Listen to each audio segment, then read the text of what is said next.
A late Christmas present would be, with victory, a place back in the top half for Scarborough Athletic, subject to how Spennymoor get on this afternoon. Chester and Darlington 33 points apiece, sitting ahead of them. A couple of early results today. Kidderminster 3-0 winners at home against Hereford, and Oxford City won at Rushall. They look horrendously adrift now at the bottom end of the National League North table. But today, here at Blackwell Meadows, it is, well, about to say game on Boxing Day, but referee Sean Taylor immediately saying that one or two are a little bit too excited to run off those Christmas spots. That's on a sign of things to come. You think he's going to be a bit too strict? Yeah. Let's see what happens then. Second time, here we go. Lewis Maloney with the long ball forward.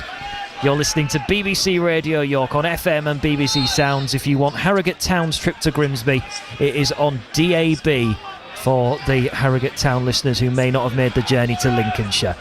Maloney in possession, angling one out to the right hand side, flirts towards Colville in that left wing position, back into the feet of Wiles, and then Maloney halfway line, shooing a couple in gold away as he feeds one down the line, comes to Kelly, who has an early miss hit. Colville back towards Maloney.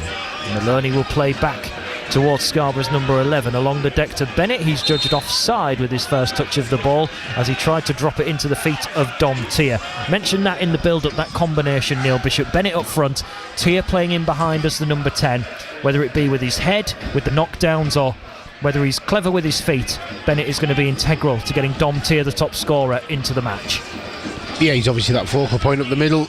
Tier will obviously look to play off him, like I say, whether it's to knock down, whether it's into his feet, whether he's just bullying the centre halves and making sure the centre halves don't get a full, a good clearance on things. So yeah, we need to see more Tier today than we have done in recent games, because he's been pretty anonymous in the games I've seen recently. Yeah, 11 goals in total.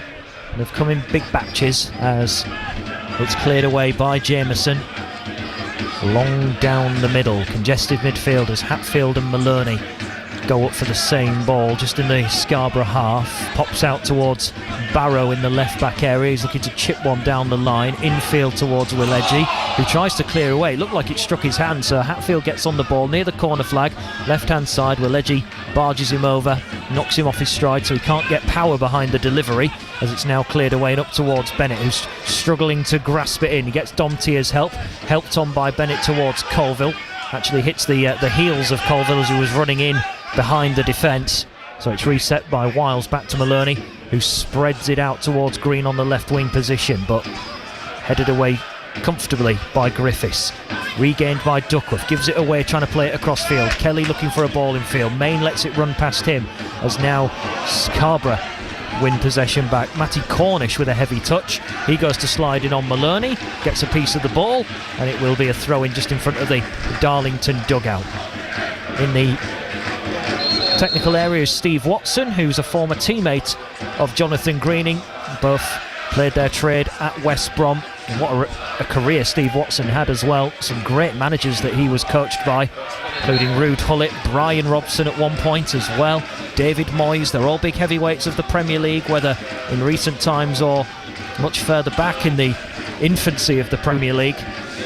He's got Terry Mitchell alongside him, who's helped bring through some of Newcastle United's youngsters in recent years. As the ball is worked to Kelly, left midfield area. He will play it back in field to Hatfield with the shaved head, plays towards Barrow. Barrow now knocks it into the midfield for Kelly, back in the team today. Little ball roll away from Wiles.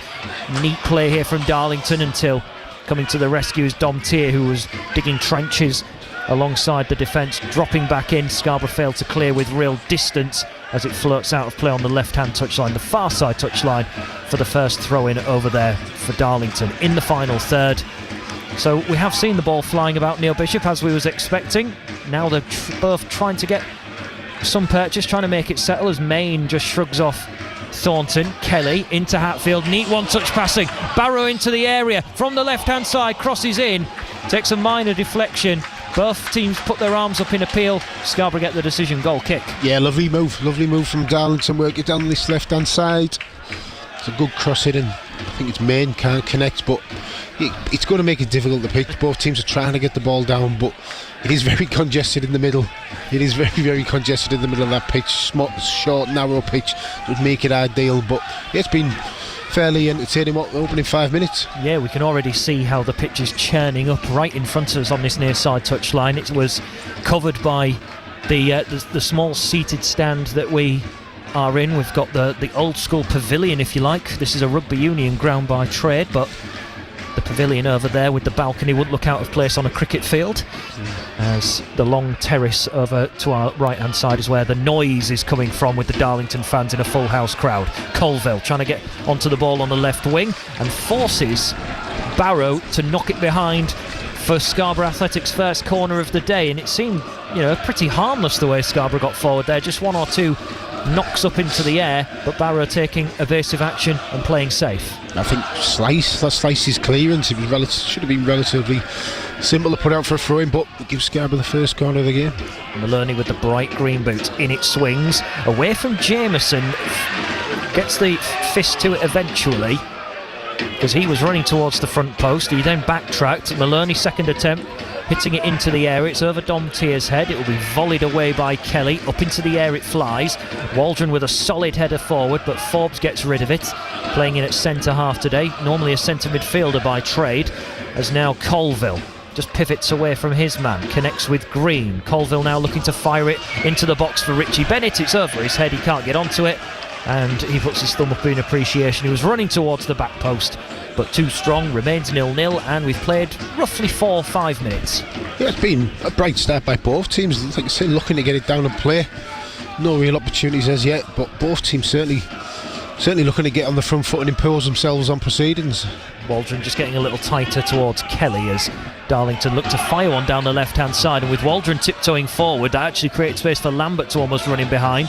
Wiles occupies the right back position, plays to Weleji, ball roll out of his feet before smacking it clear up towards the centre circle. Neither team really getting a hold of possession. Flicked through by Kelly as appeals for offside here from Scarborough. Low one across. Duckworth slides in, gets it behind for a corner, and the back four are still appealing for an offside there against Kelly. Not so sure myself. No. It didn't look clear cut. No, I think Alex Wiles is the one appealing, but I think he knows he's the one who played him on. He was deeper than his centre halves. He'd gone back, he tracked back, but then hadn't got out. He was clearly onside for me. Maybe a bit of inexperience, just while Kelly collects the ball. Waldron coming right up into the opposing half to try and get a hold of Kelly, but Colville was already side by side with him. Should Waldron there have just passed the message and say, let me sit into that position, because then that doesn't occur. Just use your voice, it saves you that 30-40 yards of running. On a heavy pitch like this, Darlington with a corner kick, which comes from the far side, where the Scarborough Athletic fans stand and wait on that little banked hill and fencing. Lots of Santa hats and bobble hats as the ball is swung in. Bennett, the tallest man in the box, is able to head away, comes back out towards Kelly with the diagonal left hand side, can't trap the ball under his feet, and that goes out of play for a goal kick. It was Callum Griffiths trying to fire the ball forwards, but unsuccessfully. Darlington are a decent outfit at the moment, as I mentioned at the top of the hour.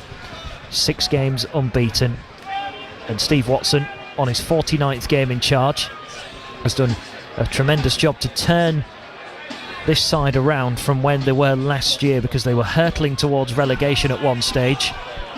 They thumped Scunthorpe United 4-0 last year in a standout result, and now they're trying to make some building blocks to try and finish in the top half, as are Scarborough. Right midfield area, ball is hit to the edge of the area, comes to Kelly, hits it into the ground, and that's going to be gobbled up harmlessly by Ryan Whitley. Appreciation applause from the Darlington fans around us, but it was never ever going to trouble Ryan Whitley to a serious degree, as he will hold on to it. He's going to bounce it a couple of times. Cedric Main with short sleeve and gloves will just stand around the 18-yard line as it's hit from one end of the pitch to the other. Thorbs looking to hook the ball away, helped out on that occasion by Matty Cornish, as the game has a lot of transitions where neither side can really get a hold of possession and bring it down and be comfortable. Maloney will hit it back now towards Ryan Whitley in the penalty area. Jack Lambert it was who wasn't able to play a through ball. Little nudge on Colville, but a pretty harmless one by Barrow. Up in the air it flies again around the halfway line. Waldron and then Tier trying to get involved. Then Weleji trying to nod it down. Hatfield lifts it into the air again as Thornton and Main They have a little tussle, and Cedric Main with a big smile on his face, laughing and joking, as already the battle begins between centre forward and centre half. Darlington centre halves have possession as Forbes brings it up to halfway. Then Kelly, first time ball, whipping it round towards the right midfield area from the left. Cornish has Duckworth on his back. Tries to play it back in field, has done the trick. Griffiths with the ball into Kelly, glancing header, never got behind it. It will wander out of play. But I tell you something, Darlington are working this ball nicely in the wide areas, and they're getting lots of crosses to test the defence of Scarborough. 0-0, 8 on the clock. Yeah, well, we said that the middle of the pitch is very congested, and it's certainly Darlington who were realising that and exploiting the wide areas. The lad Kelly in front of us looks very, very lively. It was his pass. Well, he switched it to the right hand side at the start of that move, and then he was the one attacking the back post to try and get the end on the cross. But they're just the team in the ascendancy at the minute, Darlington. Just the team who looked that little bit sharper. Unsurprisingly, Ryan Whitley has ushered his back four away. Yeah. I don't think there's going to be any short distribution out of the back on this pitch. Whitley with the long ball away then. Bennett jumps for it, crashed into his man, actually hit his shoulder as more head tennis ensues on the far side of the ground. Green, local lad of course, from not too far away, Middlesbrough Academy, once upon a time. So too Lewis Maloney still lives in these parts, as Tia pursues and just preys on Forbes on the edge of his own penalty area, but the centre half has done very well with that calm centre midfielder-like assurance on the ball to hit it back. And Barrow now from left back moves forward, tries to cross in from deep, but it will actually fall now for Jack Lambert with the thermal sleeves and gloves on, sprinting round towards Barrow, then Kelly now moving it back in field, and Lit Flint, the on-loan Doncaster man, 30 yards out, moving it sideways. Over it goes now towards Matty Cornish, who's only really had bite-sized minutes. Ball to Main, neat turn in the penalty area. Here comes Hatfield, and it's 1-0 to Darlington. You have to say it's been coming, and Will Hatfield, who scored against Needham Market, finishes off a delightful passing move in tricky conditions. Main with the turn and the supply, Hatfield with the finish. Darlington 1, Scarborough Athletic 0. Yeah, well, moments ago we said that Darlington win the ascendancy. It's a really well worked goal. You know, to come down the right hand side, it's into the box, it's into Main's feet. A little Cruyff turn and he's left Thornton for dead, and then he's got his head up. He's pulled it back towards the end of the box, and I don't know whose man Hatfield is, but he's coming in unopposed, and he just picks his spot right. He doesn't move. It's gone down to his left-hand corner. We can't sit here and say that they don't deserve it. They've certainly been the brighter at this spot. How long have we got now? 10, 15 minutes. Certainly the team on the front foot, and probably a well-deserved 1-0 lead. Yeah, goal early doors then. Maloney and Wiles' body language was hands on hips, so I think they're sharing the blame, as it's diagonal straight away from Scarborough Athletic, flicked by Bennett into the path of Dom Tier, who seems to have hurt himself going in for that long flicked header. 1-0 then to Darlington in a game that promised goals, despite it maybe not suggesting it statistically, because this is bubbling up to be quite the rivalry in this part of the world. Jonathan Greening alluding to that after the Peterborough Sports match, but you can tell that Darlington are just so suited in these conditions, and Scarborough Athletic just struggling a bit. But Green trying to win it back. Was he hauled down there by Griffiths? He was. Sean Taylor, the referee, comes sprinting over, pointing for a free kick in a great crossing angle. It's parallel to the 18-yard line, but it's out wide near the touchline. Free kick. Yeah, good work from Green. You know, went back to his full-back, he's gambled, he's nicked the ball, and the full-back's just dragged him down. It's a great position, and obviously a narrow pitch. It's a lovely position for Maloney to deliver one on the money here.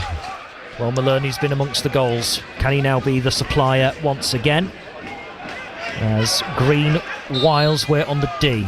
Then there's 5 in gold waiting to get into the mixing pot, as there's a bit of a low flight to the ball. Maloney will get a second chance, tries to dig it out to the back post, overhit this time, flies beyond Jameson's goal, who's still got some complaint to his Darlington defence, even though it was in the end, harmless set-piece routine. Darlington lead by 1-0, and they're wanting to keep their standards high when it comes to marking up Scarborough Athletic, who at the moment are beginning to show obvious signs that they're second best. Yeah, two poor deliveries, Maloney. The man you want there, first one doesn't beat the first man, then the second one just drifts harmlessly out with the back post. Barrow at left back in for Darlington today, their captain, 36 years of age. His career started all the way back in 2008 as Wiles gathers just to the right of his own penalty area, and then Lambert gets a bit excited and trips him, which brings a free kick the way of Scarborough. Let's have a little run through of some of the scorelines in the National League North. Some early goals have flown in. I can tell you that Alfreton are leading 1-0 away at Buxton. Kings Lynn lead 1-0 at home to Needham Market. It's Marine 0, Chester 1. Radcliffe lead 1-0 against Chorley. Big surprise there. And the other 3 o'clock kickoffs remain 0-0. Kidderminster won 3-0 earlier against Hereford as Scarborough almost get into the penalty area from a bit of confusion in the Darlington backline. It was a long ball forward. They did the job, however, those in black and white hoops. Back by Duckworth to Whitley, who brings the ball out of his penalty area now towards Kieran Willedgy. The midfield standing off for now as Main goes on a lonely press. Ball forward looking for Bennett. He heads it down, but it's gobbled up by Flint, and now Cornish past halfway for Darlington. Again looking to side foot it right. Lambert gets a little bump from Thornton, and then Wiles just side foots it back towards Ryan Whitley.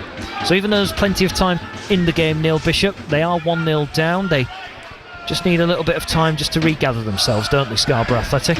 Yeah, they responded pretty well without really creating anything, but like, there is plenty of time left. You don't have to go helter-skelter and try and score an equaliser in the next 5-10 minutes. You know, we've got plenty of time left in this game. We do need to find a way to just have a bit of possession, have a bit of time spent in Darlington's half, because at the minute it's most of the times, yeah, it's very frantic at the minute. Frantic's would be the correct word for it. Thornton hits it out of play. Got his side foot for a throw-in just in front of the clubhouse area over on that far side of the ground. Scarborough, of course, for those in the know of Sea Dogs supporters, starting today 14th with 7 wins, 8 draws and 7 defeats. 25 scored, 25 conceded, and 29 points at this stage. So if they were to lose today, you'd be looking, if you just simply double the return, it would be under 60 points. It would be just mid-table mediocrity, as Darlington will get themselves another corner kick. A bit scrappy from the throw-in. It was turned behind by the visitors. Darlington's only defeat in the since Brackley away, coming at York in the FA Trophy, a 3-1 defeat that afternoon. Very tough to beat on their own patch. Nobody has beaten them here. In fact, you have to go all the way back to August against Kidderminster. That's how tough Darlington have been. As they take a short corner this time, happy to mix it up. Ball floated in before the block behind by Domtier. Wiles also over there, just keeping an eye on Kelly for the short one again. And Darlington this time are going to allow Kelly to deliver, and Hatfield on the move again, interested, but it's a little bit of a quick and low delivery, which sees Scarborough harmlessly hit the ball away, but it's coming straight back. Thornton with a free header, no outlet for him. Cedric Main collects in a left wing position. Darlington attacking towards the Scarborough Athletic supporters. Main just loses footing, and then Thornton comes in, cannons the ball against him, and that'll be a throw-in. Main is complaining, he feels he was being pulled and pushed about, but he seems to be perfectly harmless from our vantage point here, Neil Bishop. Yeah, he's not the tallest Main, but he's certainly good, strong, physical boy. When the ball goes up to him, he tends to stick. Born in French Guiana and to Suriname national parents, and actually started his footballing career in the amateur sides of Ajax over in the Netherlands. Made his way over here. Said he feels 10 times fitter over here, but I wonder what his Christmas dinner was like. Just looking at the size of his legs. Well, he said apparently. What happened there? Scarborough have scored from their own throw-in. Darlington. Barrow took it. They've tried to throw it back towards Jameson, and it has wandered into the back of the net. Perfectly harmless situation. That's why we took our mind away from the action. We shouldn't have done. Scarborough Athletic have equalised in the most comical way. Darlington 1, Scarborough Athletic 1. He just threw it back to Elliot Forbes. The keeper's looks like he's left his goal to make an angle, and he hasn't looked up, and he's just passed it back to his goal, and Jameson can't get back, and it's just rolled in the back of his net. It's farcical to describe it at best, but it's brought Scarborough back in the game 1-1. Well, that'll teach us, won't it? Yeah, It'll teach me even. I was the one waffling. It was farcical. Like I say, the Jameson's gone out with his almost beyond his far post from where the throw was taken to make an angle for the pass. Forbes hasn't got his head up, he's under no pressure. I don't understand. He's not been rushed by a Scarborough attacker, and he just rolled it towards goal. It's gone into the bottom corner. Absolutely astonishing. 1-1 then here on BBC Radio York. It has been credited immediately as a Forbes own goal. I mean, there was no... I don't think anyone... The Scarborough supporters and players were that embarrassed that they didn't know whether to celebrate or not. Well, that's what I mean. There's about 300 so Scarborough muted celebration. Yes, exactly that. Scarborough suddenly give the ball away, however, and Kelly moving forward, intercepted, however, by Michael Duckworth. The cameras are here for DAZN as well, so we'll be able to watch it back at some point. But Darlington are on the move again as the cross comes in from the right-hand side. Will Edgy will clear away. Gathered, however, by Flint, broken up by Wiles, and now Maloney with a lofted ball forward, angled left, looking for Colville, who drifts out there and leaves it for Green. Really nice pass, and suddenly Scarborough into the area. It's Harry Green, pushed out by Jameson. Darlington lift the ball straight up into the air, however it bobbles around inside the box, and Jameson gets his hands to it this time. What a neat flick by Colville in the left wing position to feed in Harry Green. Created a 3v2 situation. Scarborough couldn't take advantage of it. 1-1 it remains. Yeah, well, they say goals change games, and it's certainly changed the momentum of this one. Scarborough, I wouldn't say we looked completely out of it, but they were certainly struggling. Ideas how to break Darlington down, and Harry Green, it's a lovely effort, but Jameson makes it comfortably. Shave certainly changed the course of the game a little bit, that goal. Well, Steve Watson, the Darlington manager, he will be absolutely distraught as Alex Wiles will play the ball down the right hand side. Kelly collects again for Darlington. Maloney just gets his toe in, and then Dom Tier comes in as a second layer of protection. Hatfield, though, goes sliding in, actually trips his own man but got the ball, as now Lambert, left wing position, moves it back in field towards Kelly. So much space. Kelly away from Will Edgy. Thornton can only watch Whitley batter the ball up into the air. It was a stinging shot as Ryan Whitley turns towards the captain, who turns towards his fellow teammates. There is a pocket of space every time on the edge of the Scarborough penalty area, and Maloney and Wiles can't seem to close it down, and Kelly on that occasion the one shooting from afar. Yeah, well, Hatfield's won a couple of tackles, more tenacious at the minute than the Scarborough boys. A lot of games won and lost in that midfield area, and Darlington just shading it at the minute.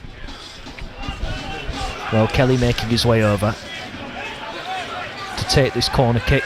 The sun setting behind the fence where the Scarborough Athletic supporters are, as the ball is swung in towards that front post. Up in the air it flies. Thornton, well, he's been rugby tackled to the ground. He's got the ball away.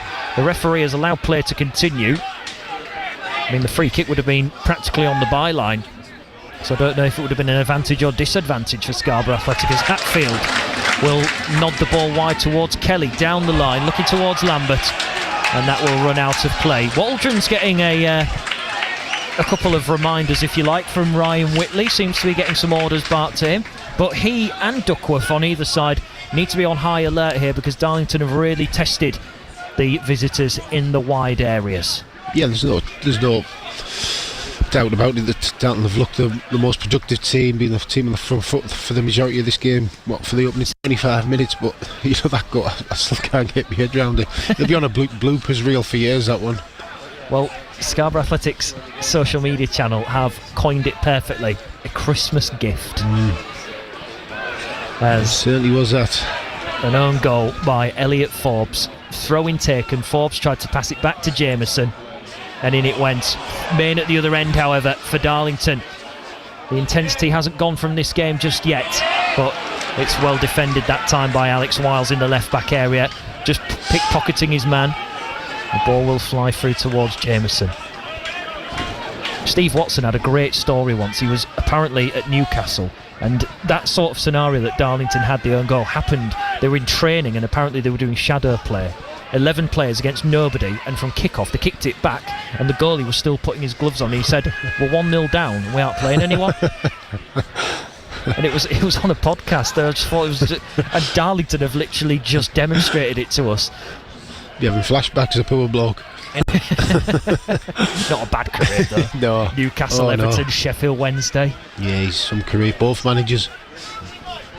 Well, Champions League medals over there, isn't they? As Jonathan Greening, I'm sure, will be delighted that we keep reminding the listeners. We're not in bad company this afternoon.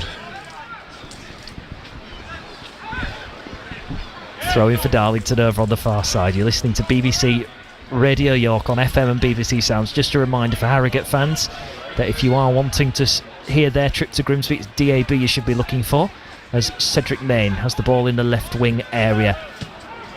And it will be cleared away, however, as the cross comes in. Bennett trying to get back.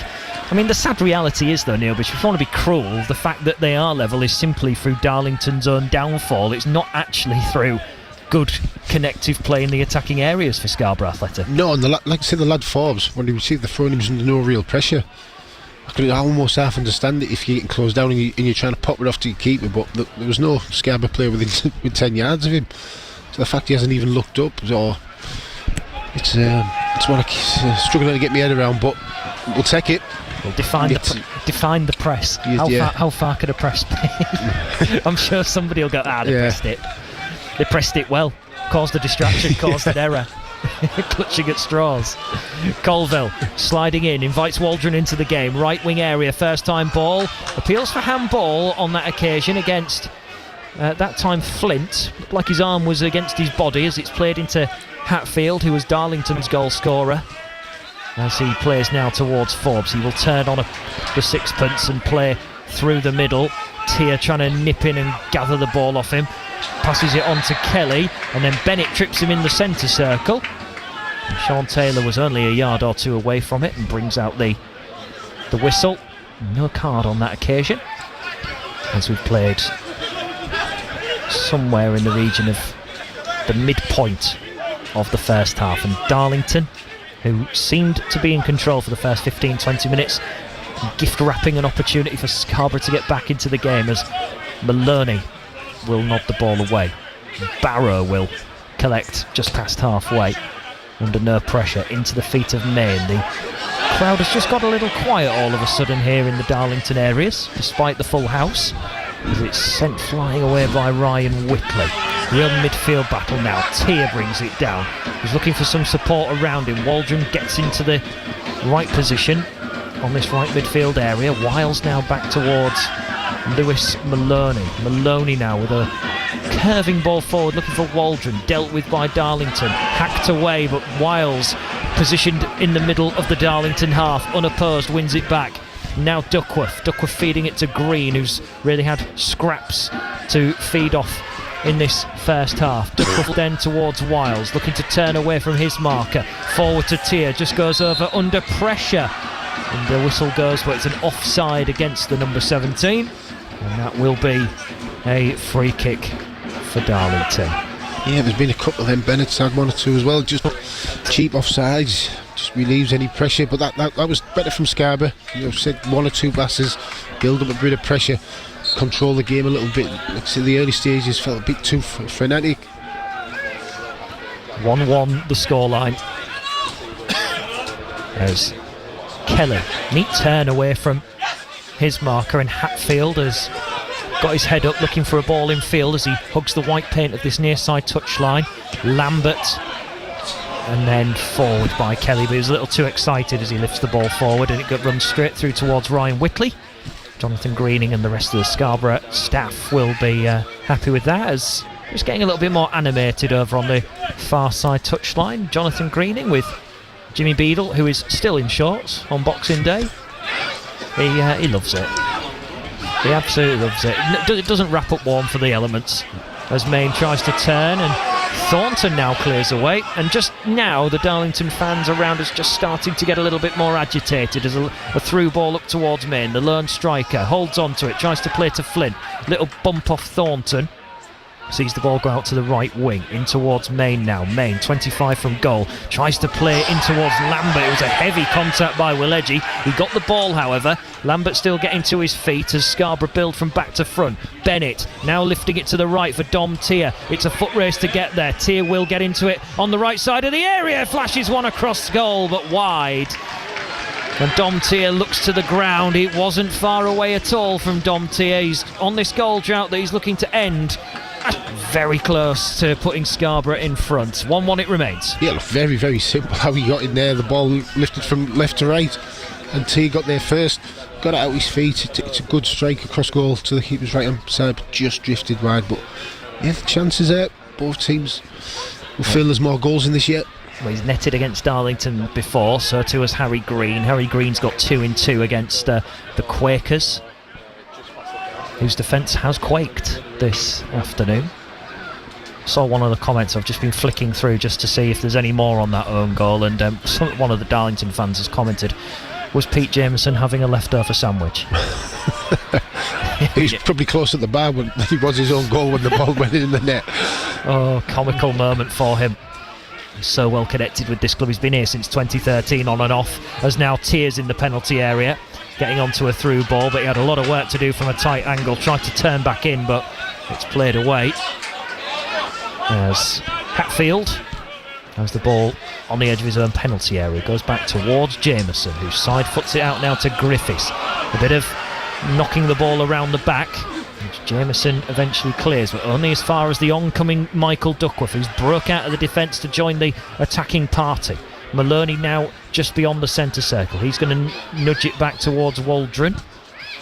As now it finds Colville. Colville to Waldron. Tested his touch there on the thigh, but Waldron's done very well, and he's broke away from his marker as he pierces down the middle and away from another. Waldron to the corner of the area, right hand side. Looks to dink Jameson. What a goal that is from Jack Waldron! It's an unbelievable finish. He danced his way through midfield and chips Jameson from the edge of the area, right hand side. You couldn't have a bigger comparison between the 2 goals, which put Scarborough Athletic in front. A comical error for one, but a masterclass from the Sheffield United loanee. Darlington 1, Scarborough Athletic 2. You know what? I'm going to say that was a cross. I think he's looked up. I think he's looked up for a cross, and I think he's caught the keeper out. It's one of them where I'm sure he's looked up for a cross, and the pitch is bobbled, and the keeper's scrambling, and he's got in his far post. I mean, let's not take anything away from his original run, which was superb. He burst past 4 or 5 players, diverted out to this right hand side again after bursting through the middle, and then well, look, you'll take it out as it comes, but I'd have my good money on that was a cross. Well, cross come shot, come goal. Well, there's been a little bit of criticism from us too with the microphones on his positioning at times when he's played as right back this afternoon. However, getting forward on that occasion and chipping the goalkeeper, way split, I think he's actually gone for it. Neil Bishop, the man, Alex Perver is alongside us for This Is The Curse, and he's immediately shook his head and immediately shut me down, Neil Bishop, and he said it was a cross. Yeah. I mean, let's not take anything away from the original run. It was superb. Like I say, he's created that space for himself. There was one way to beat the press, you just drive past it like he did. Certainly opened up Darlington, but then it certainly caught Jameson out. It's not his afternoon. That is for certain. It's not his afternoon at all. A missed cross in a centre half, put one in your bottom corner. It's he's had better Christmases. He has, but Waldron won't care that it was a cross rather than a shot to make it his first ever senior goal. And now Scarborough tried to get into the penalty area. A bit of a tussle on the byline to the left of Jameson's goal, and that involved Toby Lees and Luca Colville. Colville deemed to be too aggressive, and it runs for a goal kick. Let me tell you what's going on elsewhere. Brackley lead 1-0 against Lymington. Buxton have turned it around against Alfreton, just like Scarborough have here. It's 2-1 at Buxton. Curzon lead 1-0 against Farsley Celtic. Kingsland 1, Needham Market 0. Chester have doubled their lead against Marine, 2-0 there. It's 0-0 between Peterborough Sports and Scunthorpe. 0 to Radcliffe at home to Chorley. Southport 0, Warrington Town 0, and Spennymoor leads South Shields by a goal to 0. But Scarborough Athletic 2-1 to the good now, with goals at either end of the spectrum. But now Darlington look to respond. Clever through ball, right hand side, low ball in, looking for Main on the 6-yard line. Whitley gobbles it up. Main bangs his gloves against his hips and looks to his teammate and questions the quality of that delivery. But maybe he should have just been slightly more alert, Neil Bishop. Yeah, I always think if you're the one in front and you're the one in the box, you've got to get across that near post. You've got to try and drag someone where Main's gone deep, really. So he's not gave his winger a lot to hit, and Whitley's gathered it up pretty easily. You're listening to BBC Radio York. Remember, you can have your say throughout the afternoon with us on social media. It's BBC York Sport on X, formerly known as Twitter. You can post to us there, or you can text 81333, start your message with the word York, or 08000 321 333 for WhatsApp. And again, make sure you start your message with the word York. We won't have a full verdict come full time, as York City play Oldham at 5:30 in the National League. But we will bring you all the post-match reaction from Jonathan Greening and the like, and it will be available via the BBC Sound section. And it will be available during the week as well as part of our coverage 6 till 7 on BBC Radio York. Kelly has the ball in a left wing area. He will look to swing it in. Low delivery. And Waleji just gives it a big heave-ho on the side foot. Gets the first part of his work done. Make sure it's clear. Hatfield lets it run out of play. Colville ran out of room to close him down. Sean Taylor, the referee, just telling Barrow that he can come forward. Will Hatfield getting a bit of motivation from the fans to our right hand side.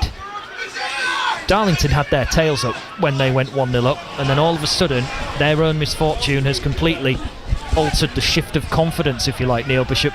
They don't look like a team that are unbeaten in 6 games, but they are coming forward now as Lees tries to connect with his man, an overhit through ball, and now we're seeing that complacency coming in because the centre-half Lees drifting out into a right midfield position, tries to play one through, massively overhit and behind for a goal kick. Yeah, it's amazing, isn't it? The difference goals have on people's confidence. Goals change games, and certainly having this one, like I said, Darlington with the team from the kick-off really were more competent on the ball, the using the conditions better, using the pitch better. That first goal just completely changed the momentum of this game, and like I said, just look a bit shell-shocked really, Darlington. Steve Watson can't wait to get him in the dressing room, a bit of reset and try and come out the second half and start that half as well as he did the first. I think Pete Jameson will be hiding though, won't he? Be hiding in the toilet. Yeah, I think the second one he's unlucky because he set for the cross and it's just drifted in over him. He's one of them things. It's the first goal that'll give him nightmares. And they haven't recovered from it, have Darlington, as they win a throw-in just in front of the Scarborough Athletic technical area. The floodlights really getting to work now, as a bit of fog and mist seems to be appearing from all corners, giving the stadium a bit of a gloomy look about it, as Jameson side foots it out towards Elliot Forbes, the man with the own goal. When the communication broke down between he and Jameson, caught us completely off guard at the time, as Maloney will just nip in and try and win the ball back. Then Bennett comes in for a second layer of aggression, and the ball flies up and out towards that left hand side. Then Bennett comes in again. Now he got a piece of the ball, but the referee Sean Taylor has given a free kick. This was in front of the Scarborough Athletic technical area, and Richie Bennett will get a yellow card for that foul. Now I saw the ball from this side actually fly out of the control on that occasion of Matty Cornish. The referee deems it to be that he's gone through the man first, but looked to be that he got through the ball first. He's definitely took some of the ball. You can tell how the angle it comes off, and it's on the far side to us. I think these days, the nature of the aggression, the height of the foot, a lot of things come into play now.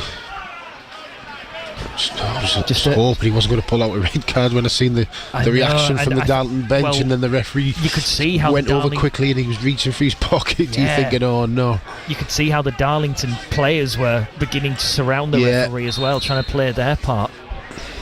Alex Perver, who's alongside us for This Is the Coast this afternoon, he's summarising for our good friends there, and he said that challenges and decisions like that is why he's on 7 yellow cards this season.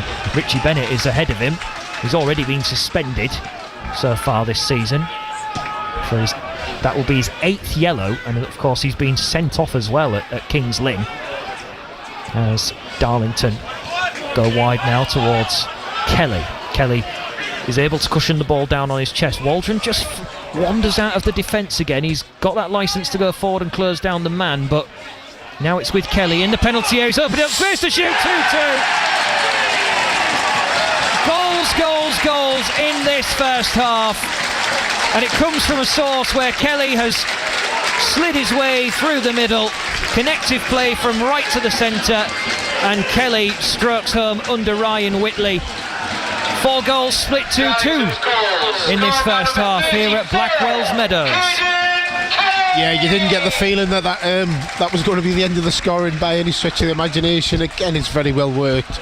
Kelly comes off this left-hand flank, starts to move, ends up in the centre of the box, and again it's to Whitley's left-hand side, and he's got very, very little chance. But again, the scene does seem to be, if Darlington move the ball quickly, there's that pocket of space 18 to 20 yards out where, you know, there's that area where they can exploit, and it's resulted in another goal. Well, Caden Kelly back in the side after injury, and on the score sheet now for Darlington in a match which you really can't take your eyes off if you're in the ground. And just to stay tuned, that's all I say, because I don't expect the entertainment to be over by any stretch of the imagination as Green tries to connect with Dom Tier. Maloney's header as Darlington clear away. Duckworth comes in to try and help the ball back into the Darlington half as Griffiths now slides in on Bennett. And you talk about occasions and atmospheres, Neil Bishop. Every tackle now that is being played by Darlington has been met so much more confidently from the terraces. They're really getting behind their side again, having fallen silent when Darlington fell behind, as header into the box will be cleared away. Maloney, however, keeping some pressure on, and Colville with a touch and then shooting from 20 yards out into the grasp of Jameson. 2-2 the scoreline here in the first half, and the fun probably won't be over, Neil Bishop. No, great atmosphere, great entertainment. The momentum swung so many times in this game. Darlington now in the ascendancy again. But yeah, I don't think we've seen the last of the goals this afternoon. Well, Kelly tries to launch one forward towards Main, who stays flat-footed 35 yards from goal. So just to round off what we've seen in this first half here at Blackwell Meadows, it started in the 12th minute when Darlington, who'd come out slightly stronger, capitalised on a lovely move from the wing. Little low ball into the penalty area, and Hatfield unmarked finished it off. Then absolute comedy down at the other end, a throw-in for Darlington. Thorbes played it back to Jameson, who he thought was switched on. Jameson was just in his own goal, getting his bottle and towel rearranged. Then Scarborough went in front after Waldron went on a mazy and then chipped Jameson accidentally, thinking it was a cross to the back post. And now Kelly, who's in possession, rounding off another fine move for Darlington to make it 2-2. And we've played 41 and a half minutes, as now Hatfield has possession 30 yards from goal, across the midfield and out to the far side now towards Griffiths, into Main, who's on the edge of his penalty area. He tries the back heel, and now it will be cleared away as the fog now sets in even further. Bennett on the halfway line goes over. He's asking for a free kick. You can hear, I think, the Darlington fans' reaction that he went down a little softly, and I'd be inclined to agree. As the ball goes forward again, Bennett just into the back of Toby Lee's. Ball lands at Maloney's feet, and now he tries to play it out wide towards Colville. 2 around him in black and white, but Colville's round the first man in Lambert and then around Barrow, and Waldron now has advanced forward, sets one into the area. It's Bennett, it's pushed out, but Dom Tier's still on the case, but the referee has given a free kick, and Tier and Bennett aren't happy about it. Now, as soon as he gave it, I thought, look to the linesman and look for an offside, but the flag didn't go up. What has he seen in the technical area there, Sean Taylor, in the penalty area? I think he gave a push by Bennett. A very slight push. I think you've got to use your body when you're going up. I think Bennett's done alright, but I think he's not the referee's favourite person at the minute, Richie Bennett. And Scarborough Athletic with a great little move. They haven't looked as well polished as Darlington in moving the ball forward this afternoon, let's be honest.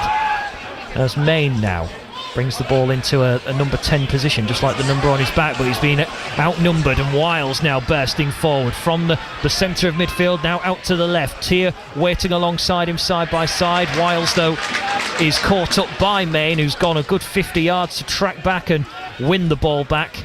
Good character and teamwork from the striker, as Darlington now settle on the ball again in the right back position. Minute and a half to go, roughly, before we see any stoppage time.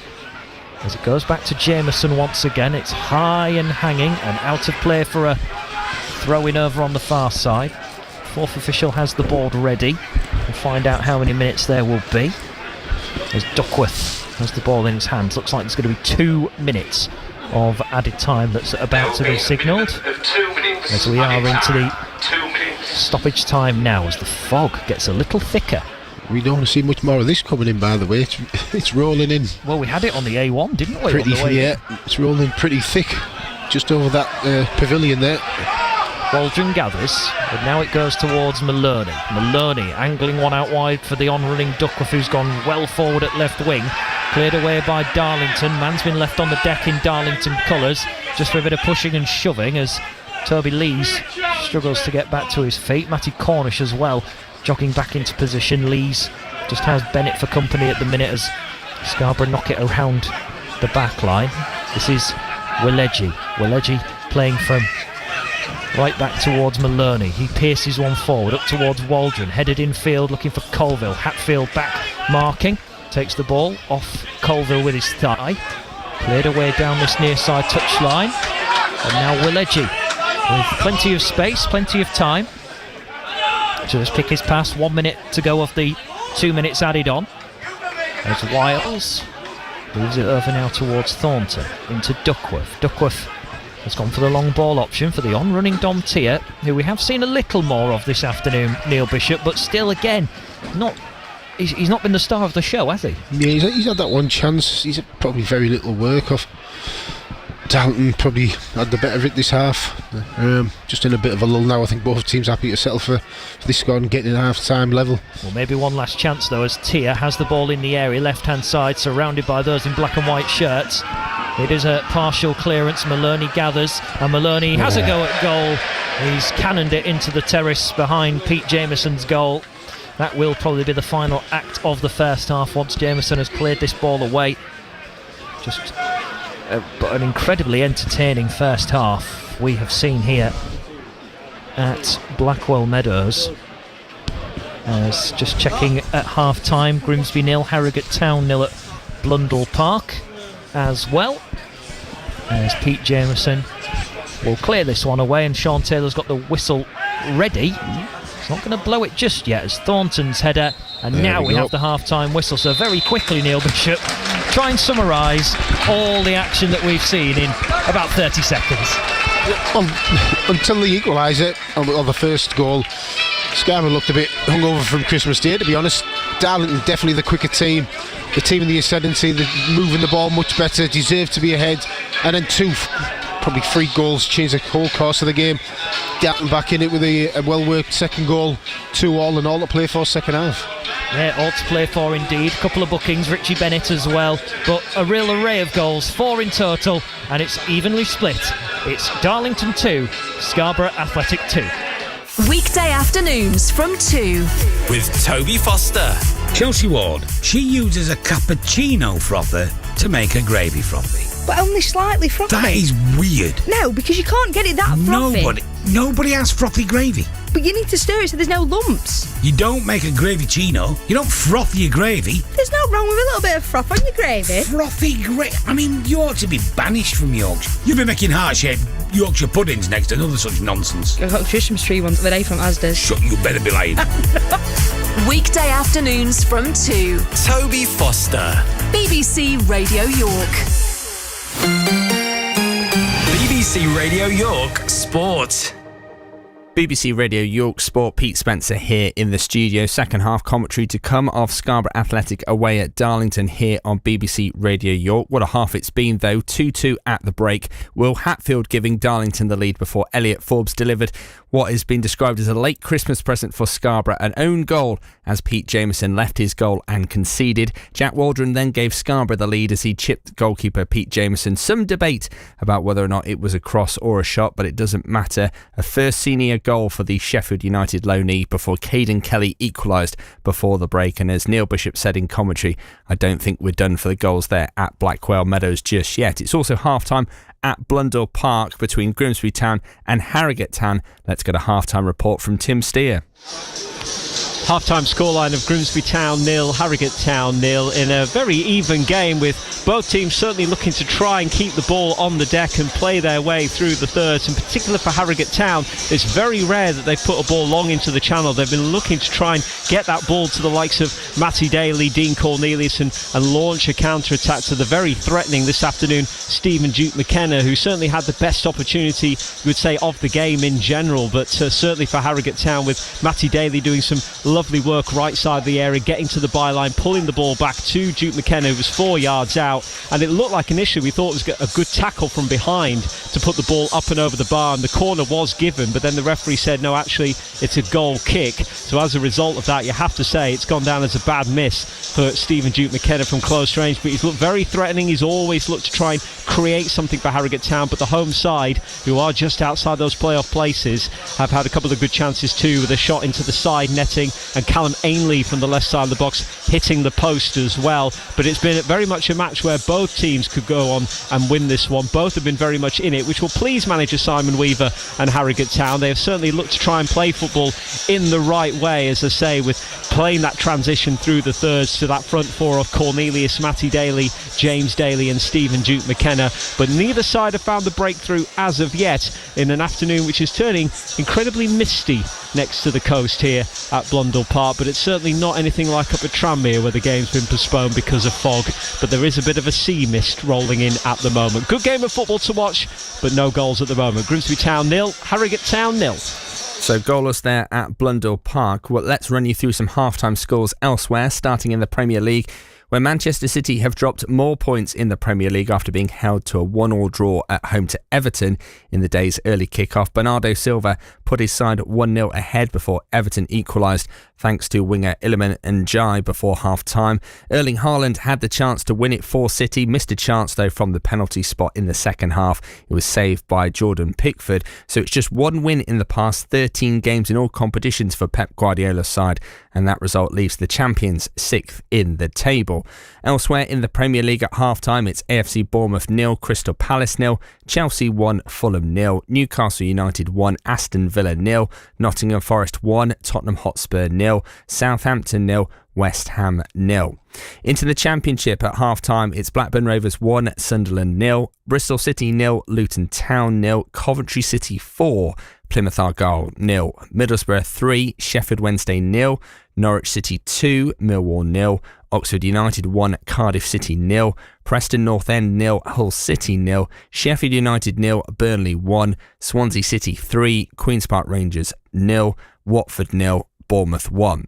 Into League One, the early kick-off in League One finished Leyton Orient 3, Crawley Town 0. So at half-time now it's Birmingham City 1, Burton Albion 0, Bolton Wanderers 1, Barnsley 0, Charlton Athletic 2, Cambridge United 0, Exeter City 0, Bristol Rovers 0, Huddersfield Town 1, Stockport County 0, Peterborough United 0, Mansfield Town 3, Reading 2, Northampton Town 0, Rotherham 0, Wigan Athletic 1, Shrewsbury Town 1, Lincoln City 0, Stevenage 0, Wycombe Wanderers 2, Wrexham 1, Blackpool 1.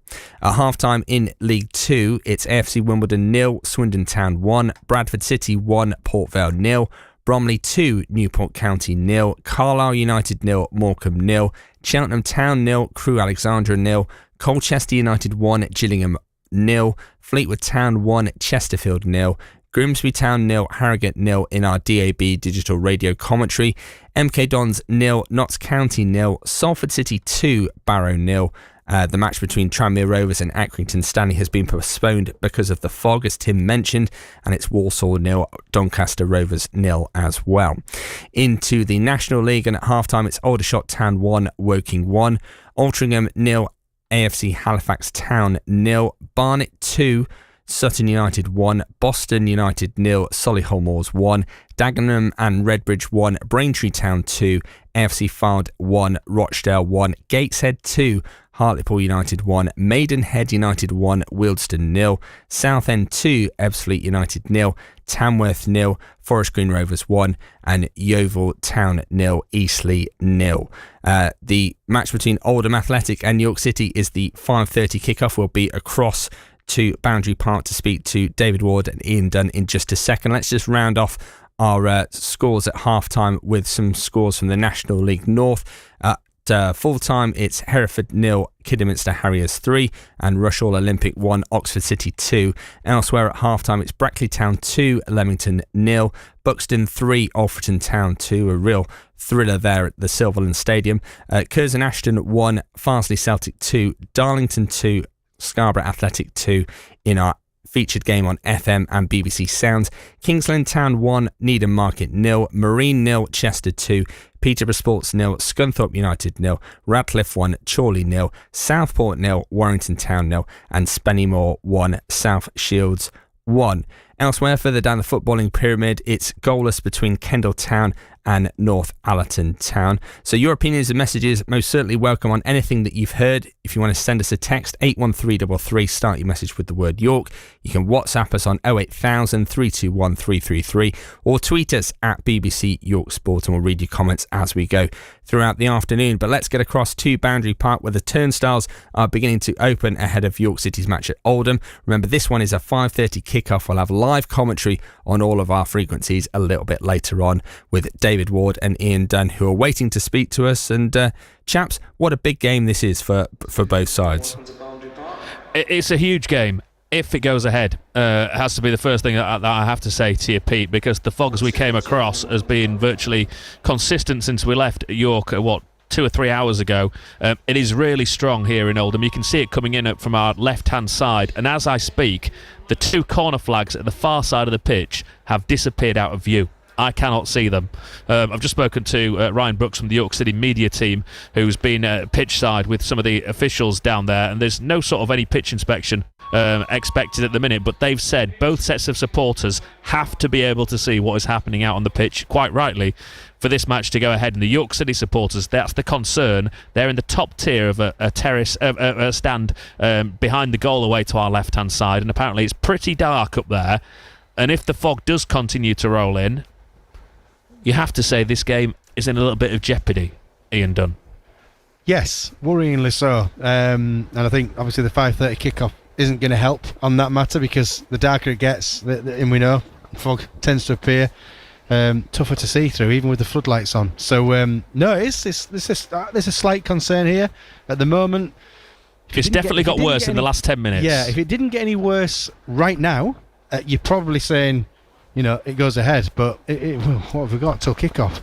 Got an hour and a half till kickoff. They're going to have to look at this and carefully. No, the stand opposite has a big sign in the middle of it. It says the Joe Royal stand. You cannot see those letters on that stand over that far side either. As I say, you can't see the corner flags at the far side of the ground, and this is a much shorter distance than it is if you're looking down the pitch from behind either goal. Yeah, we've got a better view as well. Yeah, you're exactly right. We're halfway down. We're in mid-pitch, if you like. Those City fans that are going to be positioned over in the stand to our left, high up. I'm pretty sure right now they probably wouldn't see the other end of the pitch, the corner flags. If we're judging it on that sort of our own made up test. But yeah, it's going to be a tough one for them to see for maybe at 5:30. Well, let's try and stay positive and presume this game does go ahead. It is a massive game for York City, especially with the other scorelines as they are at the minute, with Gateshead, Barnet and Forest Green all winning. Yeah, absolutely. I mean, like we say every week that every game is a big game, and that is correct.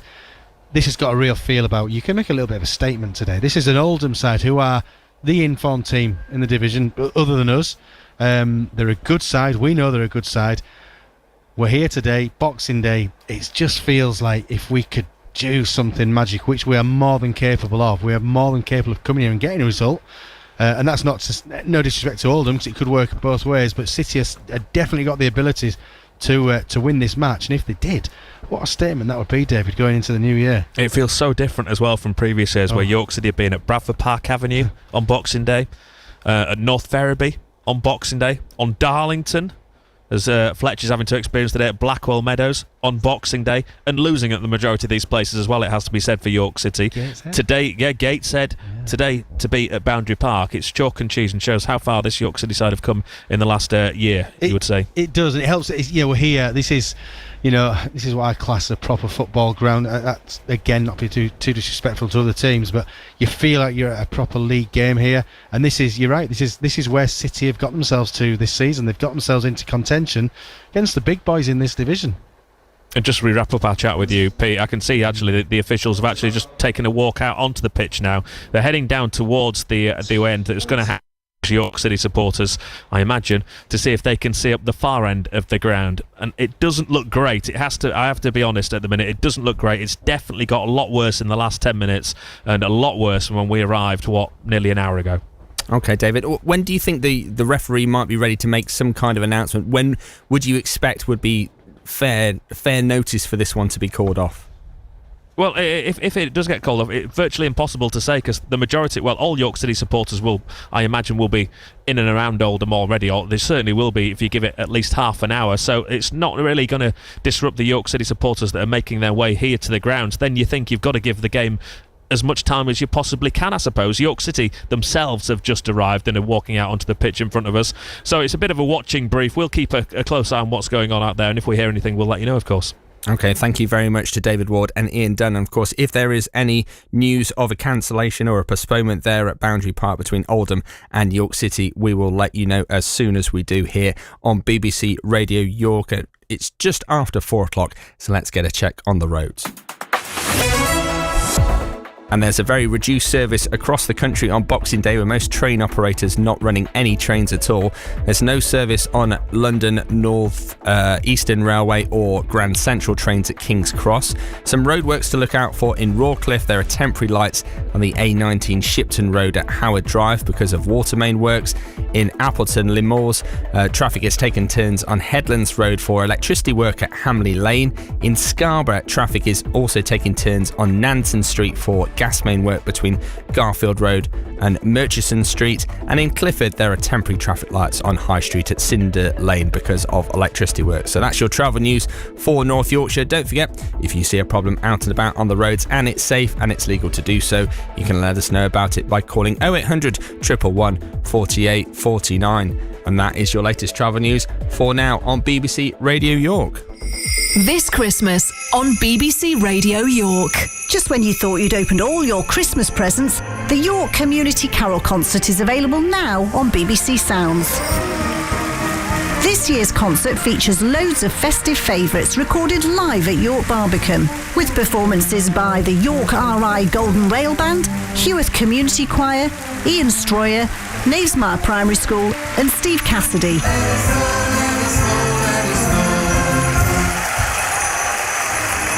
The York Community Carol Concert.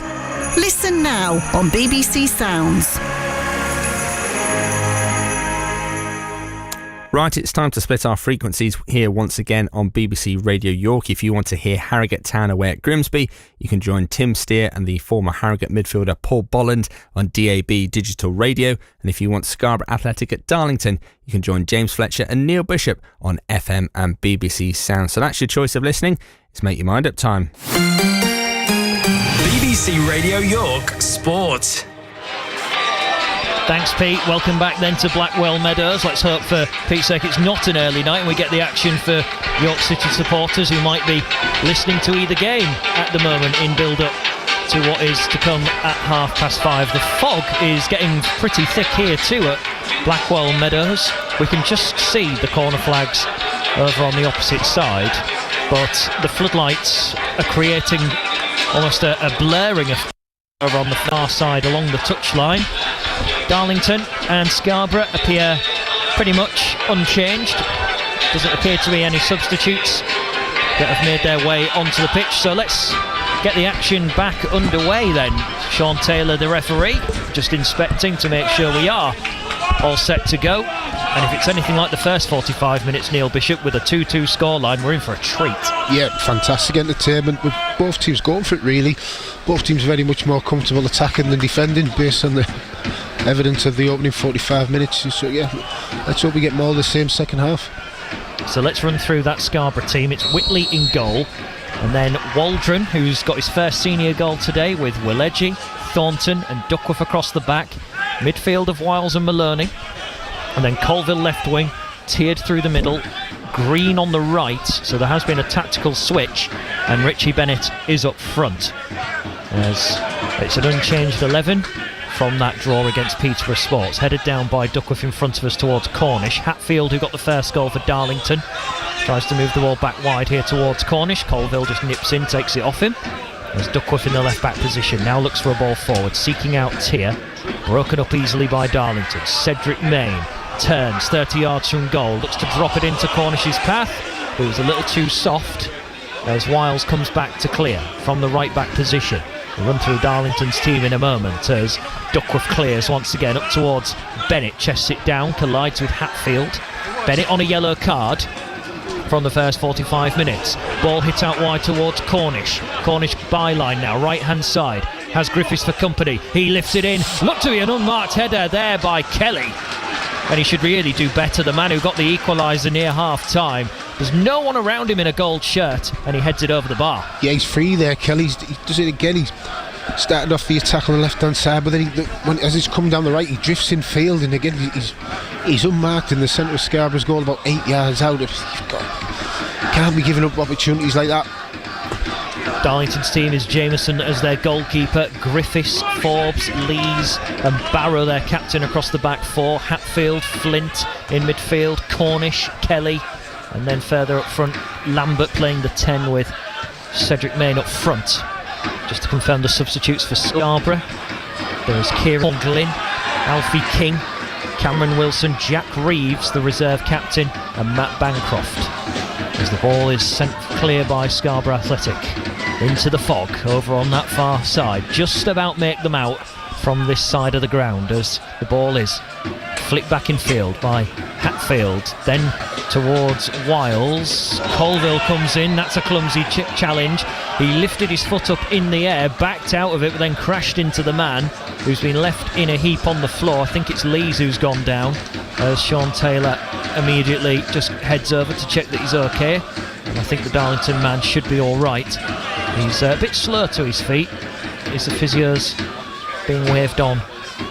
They seem to be just pausing over on the far side as Darlington get the free kick. So 2-2, but obviously both sides have had some frailties. For Darlington, they've switched off one or too many times, but then for Scarborough it's been more tactical. I think, if we're being honest, there's been a big gap in the middle, whether that be on the edge of the area or inside it.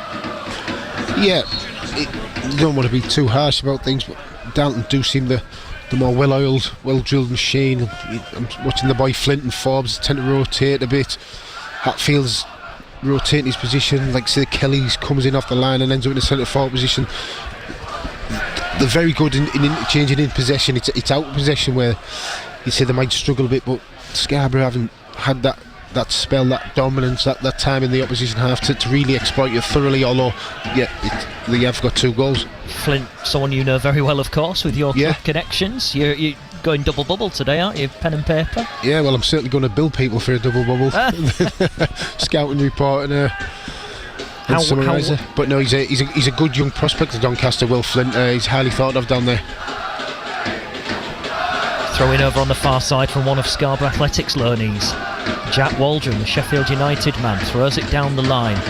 Loans have been a pretty decent success for Scarborough Athletic when they've brought someone in. Mackenzie Maltby, of course, injured now, but certainly gave something to the defence. And Jack Waldron doing so as well. Alfie King, the only one really who can't get in to the starting 11 due to the quality that is around him in his positions. He's yet to start a league match, but has been off the bench on 7 occasions in all competitions.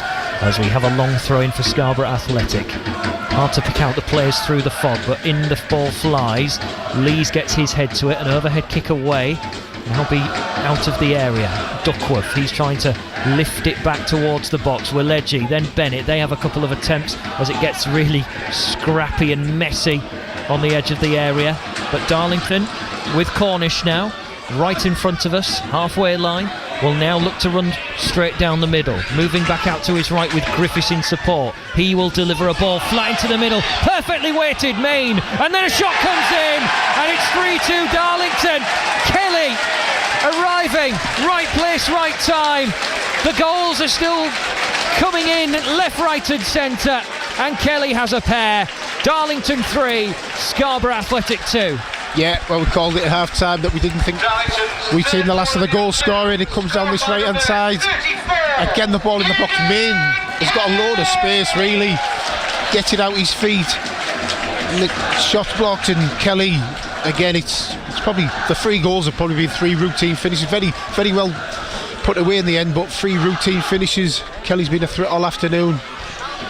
Good finish. Whitley's again to his left hand side. You can't really blame the goalkeeper for any of them this afternoon. He's been pretty left in the lurch by his back foot. Well, the goals just keep on flowing here at Blackwell Meadows. The 21-year-old Caden Kelly, he's only a learnee. 1 goal in 10. The Sunderland man who has tripled his collection for the National League North, the young left-sided winger, as Scarborough have been behind, level, led, and they've got to do it all over again as Bennett tries to bring the ball down in a left wing position.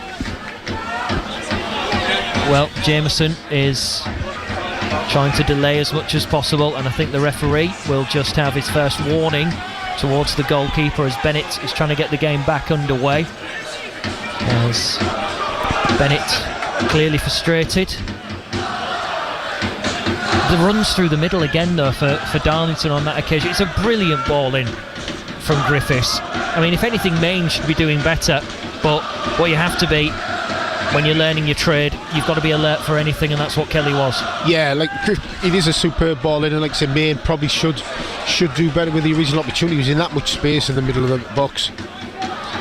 Grimsby Town have gone in front early in the second half as well on our DAB coverage. So it is Grimsby Town 1, Harrogate Town 0, as Hatfield tries to have a darting run down the left-hand side. Runs out of room but wins the throw-in. 5 goals in this incredible fixture, and I don't think we're finished yet.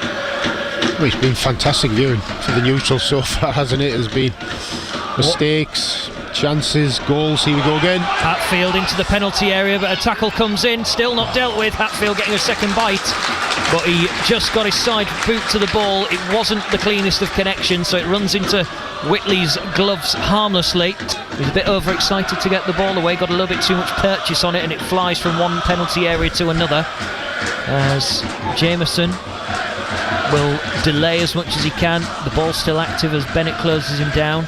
And Jameson in his turquoise goalkeeping kit, his 2 errors, if you like, at the moment on the score sheet, not going to cost his team, but it's still very nip and tuck as Main tries to connect with Lambert, not once but twice in the midfield. Then Willeji, he heads down towards the centre circle. Main will pressurise the back pass of Whitley, even though Wiles just looked for a moment like he may have just sold his goalkeeper a little short, but clumsy and messy again in the midfield. Now a long range effort because Whitley's off his line and it flies behind for a goal kick. I think Kelly was the one looking for his hat-trick. What a way to get it if he would have been successful.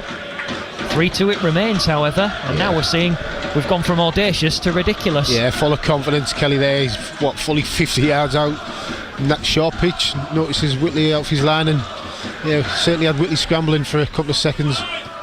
Fog getting even thicker here at Blackwell Meadows. It's starting to become a bit of a challenge as Cedric Main plays to Kelly, who's on a hat-trick now, never scored a senior hat-trick, as he tries to deliver into the penalty area. Up goes Cornish. Colville out jumped in the air, and now it's with Griffiths in the right wing position. Hatfield Now for Cornish. Cornish will drive down the right-hand wing. Duckworth on his toes, however, on this near side. Hatfield, the man who got the first of the 5 goals we've seen today. Now for Flint, moving it across midfield. Darlington, clever ball into the box. Hatfield now across the penalty area. It's swung away by Kieran Welegi. All the build-up play that we've seen this afternoon, that pass from the middle to Hatfield, brilliantly composed, brilliant engineering, and it deserved a finish. Yeah, you're getting the feeling now that Darlow's smelling a little bit of blood, smelling that this next goal might kill this game as a contest, and they're certainly on the front foot. As you can probably hear, the supporters are well behind it. Yeah, the largest terraced stand in the ground is positioned to our right. It's where Darlington are kicking towards. The Scarborough Athletic fans down at the other end. Some of them we can't see over in the corner, as Kelly will now look to deliver, and up go the heads and into the net. Toby Lees this time. It was his birthday yesterday, and he might just have helped Darlington to all 3 points. More goals, more carnage. This time it's a set piece. It's Darlington 4, Scarborough Athletic 2. Yeah, he just literally said that they smelled blood and we felt it was coming. That'll be disappointing again. Lees couldn't see who was marking him, but I tell you what, he's got up and he's got a good contact. His right hand side. And yeah, look, I can't sit here and say that they don't deserve to be in the lead. Probably a 2-goal margin would probably be fair, judging on what we've seen from both teams this afternoon. Well, is it a bridge too far? Will Scarborough Athletic be able to dig their way out of a 2-goal deficit? They haven't been behind by 2 goals on many occasions this season. The last one I remember being Curzon Ashton, but 4-2. There's still plenty of time to go, but the conditions are deteriorating, and it's one of those big challenges for Scarborough in this derby. Said before the game it promised goals. 6 of them so far. Duckworth now trying to play Bennett free towards the edge of the box on the left-hand side. He will stand up across. In comes Colville, headed out by Darlington. Dom Tear it was even who went for the ball. And cleared away again. Might have a bit of guessing work to do here, Neil Bishop, in this second half. The weather might be Scarborough's best chance, because he's getting progressively worse the longer we go. It is. Well, Welegi tries to trap it on the halfway line. We can't see the technical areas over on the far side. What we can see is Darlington building another move as Main trips his man on the edge of the area, and going in aggressively on Will Thornton was Cedric Main. And the referee blows his whistle. He's going to usher him away. Duckworth is around Thornton just to check that he's okay. 2,419 are in the ground this afternoon in a chocker full house crowd here at Blackwall Meadows, with just under 300 making the journey from Scarborough Athletic. But it is getting worse and worse, the weather. We might end up talking about it a little more as Maloney will go now towards Duckworth. Now here, 25 yards out from goal, towards Maloney on this near side touchline. Plays to Colville now, and Maloney once again dinking one over in behind the defence. Duckworth onto it at the byline, gets the cross into the area wide, and for a minute I thought the net was about to ripple and Scarborough Athletic were almost back in the game as Bennett came flying in 6 yards out. Should be hitting the target really, Neil Bishop. Yeah, that's as good as move of Scarborough put together all afternoon really. Duckworth down the left hand side after a lovely little dink pass by Maloney, and then Bennett, once he gets across his man, once he gets up for it, he probably should hit the target. Just he's hit the stanchion at the back of the goal, but I'd like him to be hitting the target, and I think if he hits the target from there, he scores. Jameson will be the one to clear away, and there's plenty waving. The question is, can Jameson see them? Can only just make out the corner flag at one end of the ground. As we were hearing at half time, unless you went away, David Ward and Ian Dunner are at Boundary Park for our later kick-off between Oldham Athletic and York City. There's a bit of jeopardy, we're told, at that game. Keep an eye on it for you, and if there are any updates, we will bring them to you here on BBC Radio York.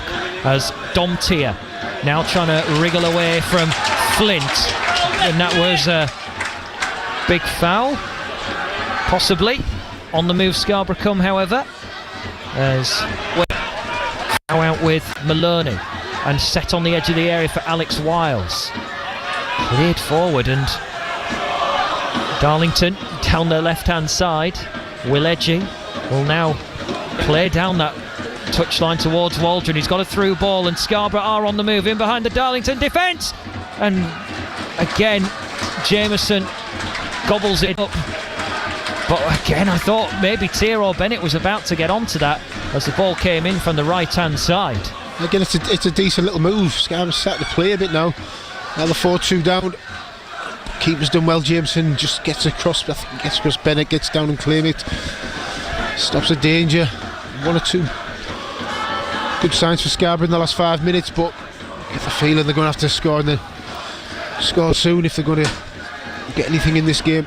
Well, how long before they start actually suggesting to the referee that these conditions are playing a part? Griffiths tries to set a ball into the penalty area, but it's caught by Ryan Whitley, because in that build-up down the right-hand side, Harry Green was invisible. Couldn't see him from this side of the ground, as Scarborough have the ball on that far side touchline. Bennett will lose possession in the middle. Sean Taylor lets the ball run past him, as now it's brought forward by Matty Cornish. Cornish running towards that still fully occupied terrace of Darlington supporters. Griffiths plays to Cornish once again, as Cornish from the right to centre. Back comes Dom Tier trying to get involved. A bit messy around the edge of the area as Maloney came flying in. It will be a goal kick. The big problem we've got, Neil Bishop, I'm trying to make this light-hearted, is if there's going to be substitutions, I want to talk about how we changed it. We can't see who's warming up. No. You can't see the dugouts on the far side. No, we're just about right on the halfway line. I'll look left and right, and we can probably only see realistically half a pitch to speak with any confidence in who's in possession and what's going on. Because once you get beyond the centre spot, it's almost guesswork. It has got that bad. I mean, you wouldn't want to be a radio commentator in these conditions, would you? No, I might be leave the majority of the work to you for the remainder of this game, if I'm honest, Fletch. Go on, have another chocolate, Neil. Have another chocolate. Yeah, it's extreme. I know if that was Jonathan Green and with the score it is now, I'd be in the ear of the fourth official asking if the referee's going to review this at any point. Well, Duckworth is in possession. Bearing in mind, we've still got just south of half an hour to play. So, and given that the conditions, it will start to cool off a little bit. I imagine this fog might just be getting a bit thicker before full time, as Michael Duckworth plays now towards Maloney. Maloney now towards Colvin, and then Wiles towards Maloney.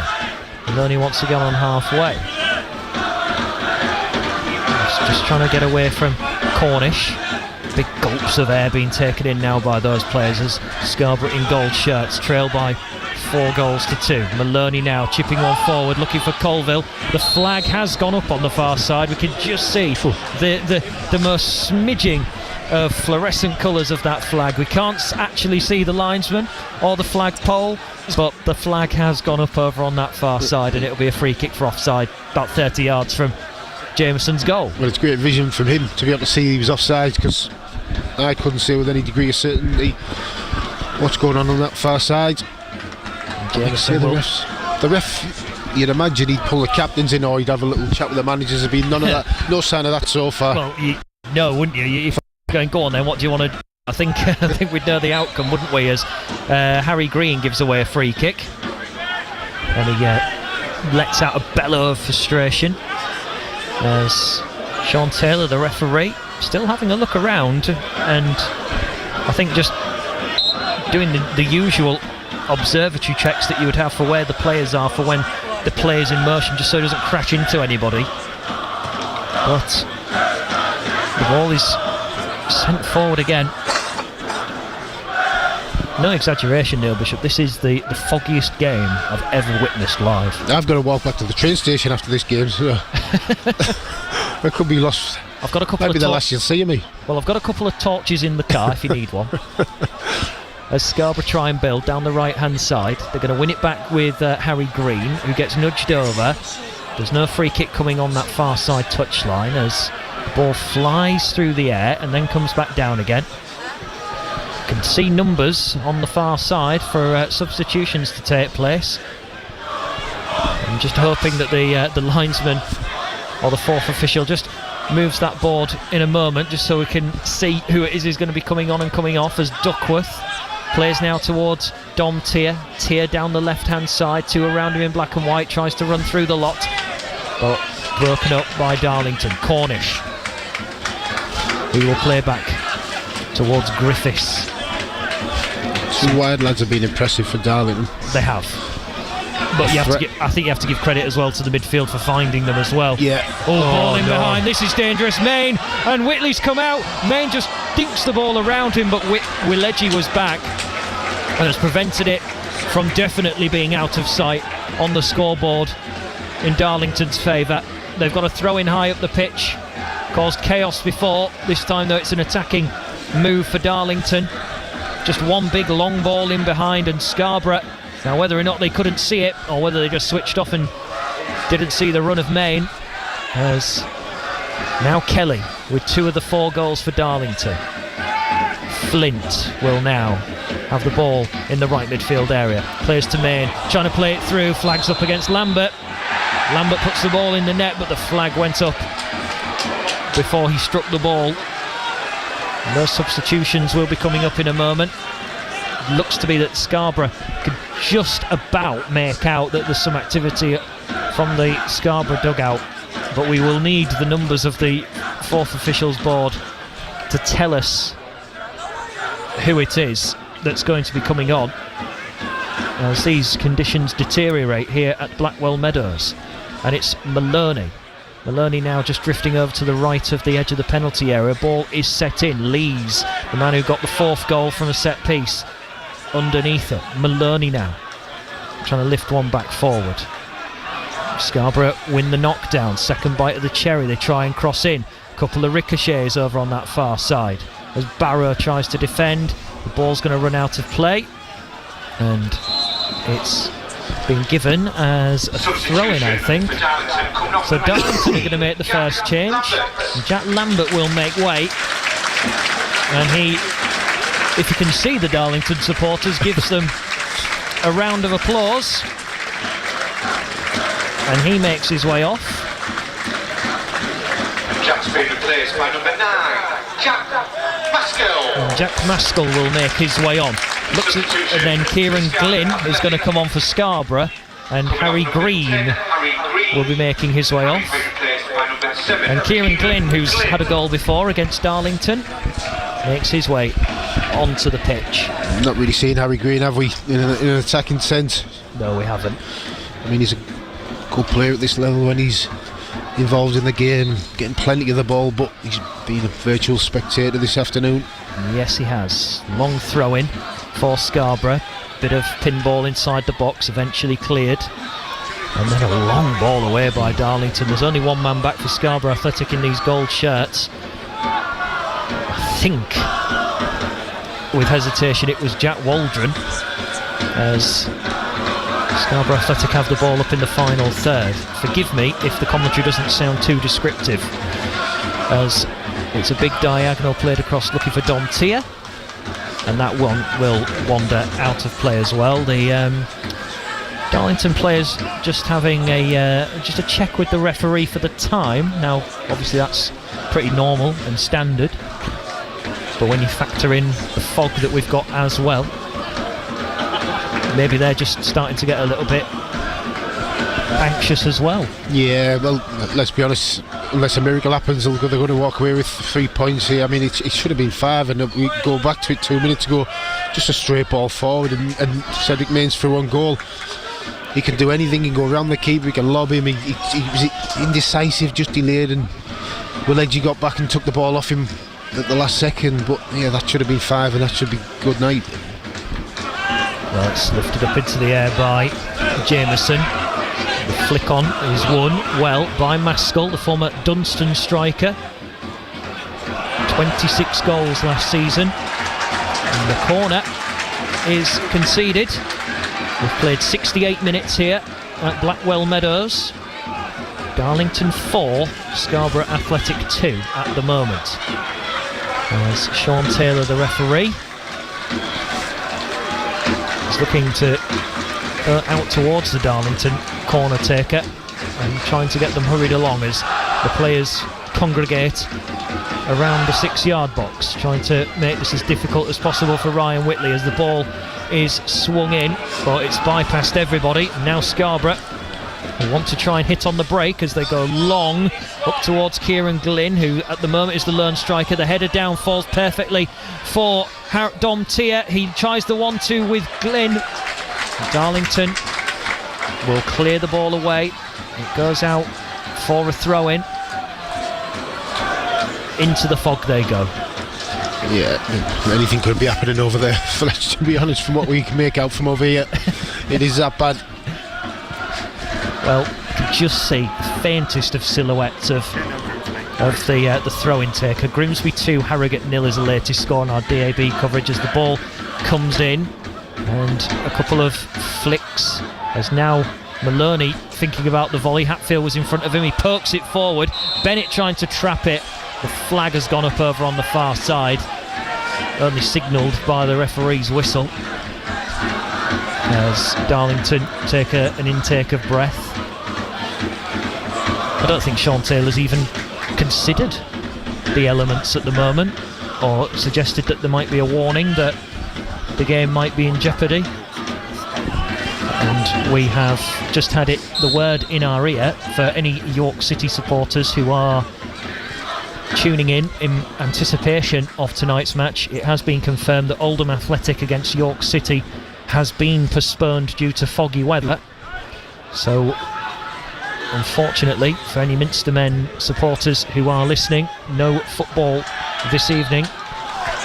We will keep you up to date after the match with all the post-match reaction that we can salvage, as we always do.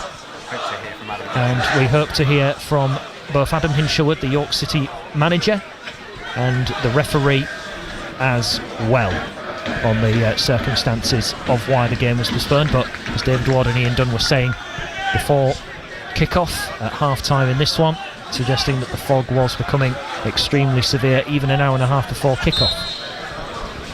A man of career like this, Neil Bishop, have you played in fog this heavy before? I don't think I ever have. No, I've had a couple postpones, called off. You know, when you arrive at the ground, and like I say, it's usually at this time of year on an evening, there's foggy conditions, and when obviously the dark comes in and then the lights come on, it just amplifies everything, and it can't be helped, unfortunately. It's a bad gig for the York City fans that have travelled over the M62, but like I say, sometimes it just can't be helped in these conditions. So back it goes towards Whitley. Whitley clears the ball away as it's now brought down. Duckworth comes out of the defence to try and close down Matty Cornish. Cornish goes back towards Lees, the centre half, with a long ball forward over Duckworth's head, and Main is giving chase. It's offside, however. Main is perplexed by the decision. Got about 18 minutes still to play here. Darlington 4, Scarborough Athletic 2 here on BBC Radio York. Ball forward, he's going to run out of players. Tier tries to trap it. Bennett had the flick on as the throw-in goes against the visitors. Kieran Glynn just getting out of the referee's way. Can't see if there's any more activity over on the far side. And all the players have made their way across to this side, so we can at least see what's going on this side of the pitch. We will, of course, endeavour to describe as best we can if the ball does fly over on the far side, as Glynn and Wiles, they combine together. Ball comes into the middle, Colville trying to run through, and a free kick goes at Darlington's way, and at least 5 in gold shirts. Kieran Glynn Audi registration As YG18. Alex Wiles gets a yellow card for his complaints. Just looking to see who it is who has made his way to the ground. Just slightly off-put there by the Tanner announcement of someone's car needing to be moved. But, if they need to make an early escape, I think they're the ones that are going to be quite lucky, Neil Bishop. Yeah. There is a change coming up for Darlington in a moment. Looking to see who it is who's making their way off. But Scarborough making the change. And Richie Bennett will make his way off. He disappears into the elements over on the far side. And Sean Taylor, the referee, looks like he's going to get us back underway. Looking to see who it is who's made their way on. Alfie King has come on. Matty Cornish will make his way off for Darlington. And moving by the number that's up on the board, I think Cameron Salkeld is going to be coming on. It's either him or Tom Platt. I saw a number 4. Tom Platt would be the more obvious choice as he tries to get more minutes. Tom Platt makes his way onto the field as Kieran Glynn just tries to get some instructions around to his teammates in the meantime, as this delay will work in Darlington's favour, just taking the sting out of the occasion. So they've made another change, Neil Bishop. Alfie King has come into the game. He's the left wing. Domte has gone over to the right. Colville through the middle. But I imagine, given that Richie Bennett's now come off, it's going to essentially be a flat 4, and Glynn will go and join him whenever he can. Yeah, there's been sparks of life from Scarborough, but no real sustained pressure that suggests that they're going to get back into this game. Long ball forward. There's Darlington. Will just block an attempted cross, and either a throw-in or a corner kick. I think it's a throw-in, yeah. It's down by the corner flag. The players are making their way into the box. Was it corner? Well, I don't think the centre-halves was sure for a while because they've only just gone up. Well, let's see the ball flying in. It's definitely a taken. In it comes. Willeji gets a flick. Hatfield tries to clear away. As now Glynn picks it out of the air. And Glynn will turn 40 yards from goal. Chips one forward looking for Alfie King. And even though he's in behind the defence, the flag has gone up over on the far side. Just saw it go up. As we continue. The 279 Scarborough fans are applauded for their efforts as the attendance is bellowed out on the tannoy. Really good atmosphere in here this afternoon. A great game. Really enjoyed it. Yeah, it's been superb watch. The intensity has, of course, dropped now in the second half, but whether that be because of the nature of the scoreline now, and Darlington will, of course, at this point just try and be a little bit more secure. They won't go for as many risky passing moves, but some of them, the connectivity that they've had today, from moving it from the 10 positions out into the wings, setting the low balls in, it's been devastating for Darlington today. Yeah, they've looked really well set up. A good outfit considering they're not one of the full-time teams at this level, so they'll the same as Scarborough, they'll only train Tuesdays. Well, if they've got a game Tuesday, they'll only train once a week on a Thursday, so you've got to hand Stevie Watson great credit for how he's got this Darlington team set up. Harrogate have a goal back in the match between Grimsby and Harrogate, and Stephen Duke McKenna is the goal scorer, so it's 2-1 to the home side. Harrogate with a chance to maybe salvage a point. We'll go through some scores in the National League North as Glynn blocks the ball out of play. Brackley lead 2-0 against Leamington. It's still Buxton 3, Alfreton 2.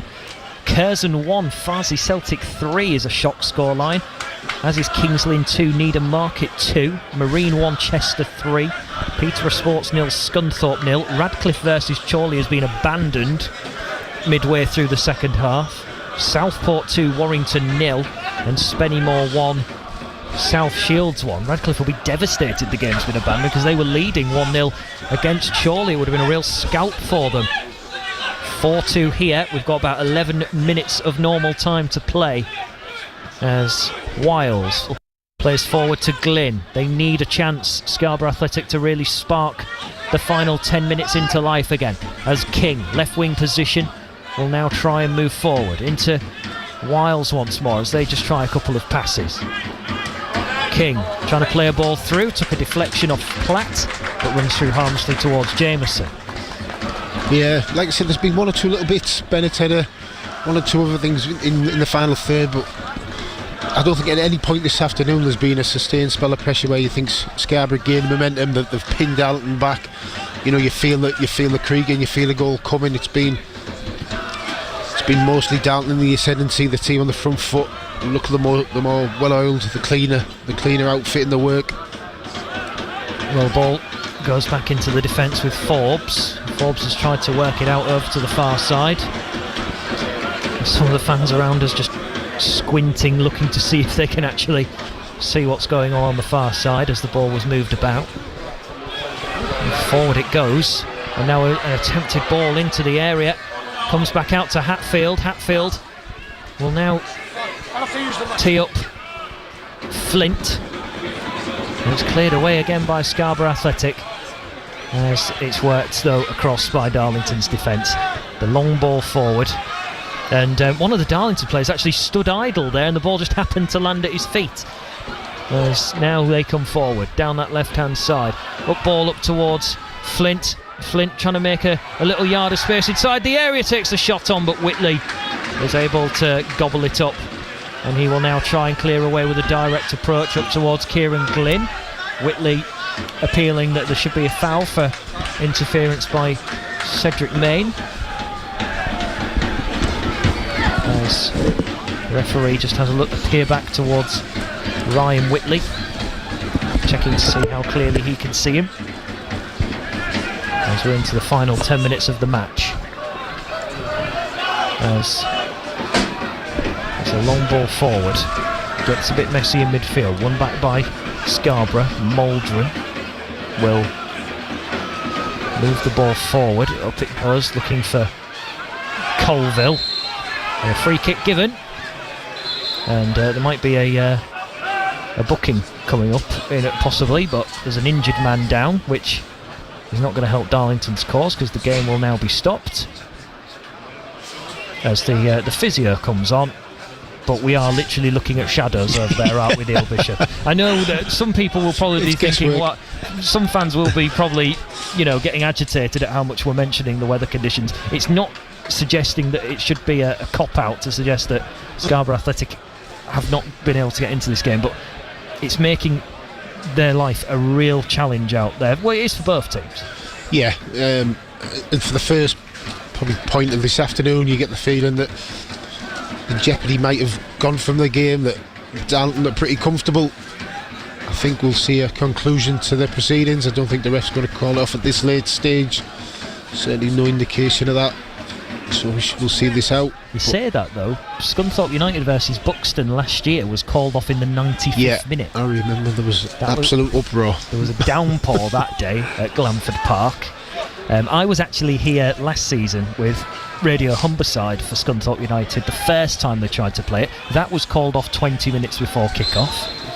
That was during Joslin, as the ball is lifted forward. Thornton trying to get around to the back post. Up in the air it goes, as Wiles will keep the attack going. Duckworth now looking for Maloney.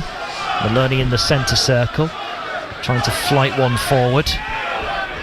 As Willedge moving the ball forward over to that right wing area where Tier has moved over. A couple of passes over on that far side, and now Scarborough trying to get towards the edge of the area, and it will be cleared away. Brought back however by Dom Tier after a header by Willedge. And now into the area Scarborough come, and they're trying to feed a little cross in. Darlington do enough to, in clumsy fashion, get it away partially. Then it's just fired back in, that time I think by Tier, and still Scarborough build. Little one-touch passes on the edge of the area, a little through ball by Glynn. The attack still on here as it gets pinball on the edge of the area, and now Jack Maskell has found a pocket of space to run straight down the middle. He's got a man to his left-hand side, and that's who he finds. Waldron dropping back in to try and make that back four more rigid. Cross comes in but cleared away as Hatfield will now gather again. They're baying for him to shoot despite gold shirts in front of him, and back it goes again towards Lees as Darlington continue to knock the ball around. Feels like even though Scarborough are endeavouring, there doesn't feel like there's too much jeopardy in this game now, as it's Darlington 4, Scarborough Athletic 2 here on BBC Radio York. You will be able to have your say on Scarborough Athletic this afternoon. There will be another change coming up as Lewis Maloney makes his way off, and in his place will be Cameron Wilson, and so another winger into the game as Scarborough just try and throw absolutely anything at it now. 6 goals, split 4-2, but given the way Jonathan Greening is bringing on another winger, you can almost argue he's going for nearly 5 up top now, with King, Wilson, Colville, Tier, Glynn will join in, and the man who's got the 2 goals for Darlington, Caden Kelly, is making his way off, and what an example he's been. The Sunderland Lerney getting in the right place at right time for second chances, but also being a key figure in Darlington's play this afternoon, passing play. Yeah, he's been a thorn in Scarborough's side all afternoon. He's been bright, he's been bubbly, he's wanting to make things happen. He's got the ball when the ball's on the other side, he's attacked the back post, well, he's got the box where he's got his goals, he has his rewards. Just a good example of how loan signings can work and get the right lads in at this level. There's some gems to be had. Well, Darlington with a shot in the penalty area now, deflected, but off a Darlington man and behind. Referee spotting it straight away, as it feels like Scarborough have done all they can from the bench. They have got one outfielder in Jacob Reeves, but it's Duckworth playing back to Ryan Whitley. Whitley on the 18-yard line will now play towards Kieran Willeji, who strides out of centre half, finds Jack Waldron. Now for Ryan Whitley in blue, can just about make him out as the ball is flirted in a direct style, and Scarborough almost in behind, but Jameson comes out and gobbles the ball up. Having a really good peer to see. I think it was on that occasion Luca Colville, I think, the one who was making the lung bursting run. He's the one who's gone up into the striker position. Some of the Darlington fans are making their way out, as unsurprisingly I think it's going to be a pretty difficult one to get out of the car park tonight, as Maskell gathers. Hatfield, the one who got the first goal of the 6, he wins a corner for Darlington. Ball cannons off Michael Duckworth. There are 7 minutes of injury time at Blundell Park for Harrogate Town to try and rescue a point. They're not far off stoppage time here either at Twell Meadows. It is Darlington 4, Scarborough Athletic 2, as we await this set piece, which Darlington are taking quite a lot of care and attention over.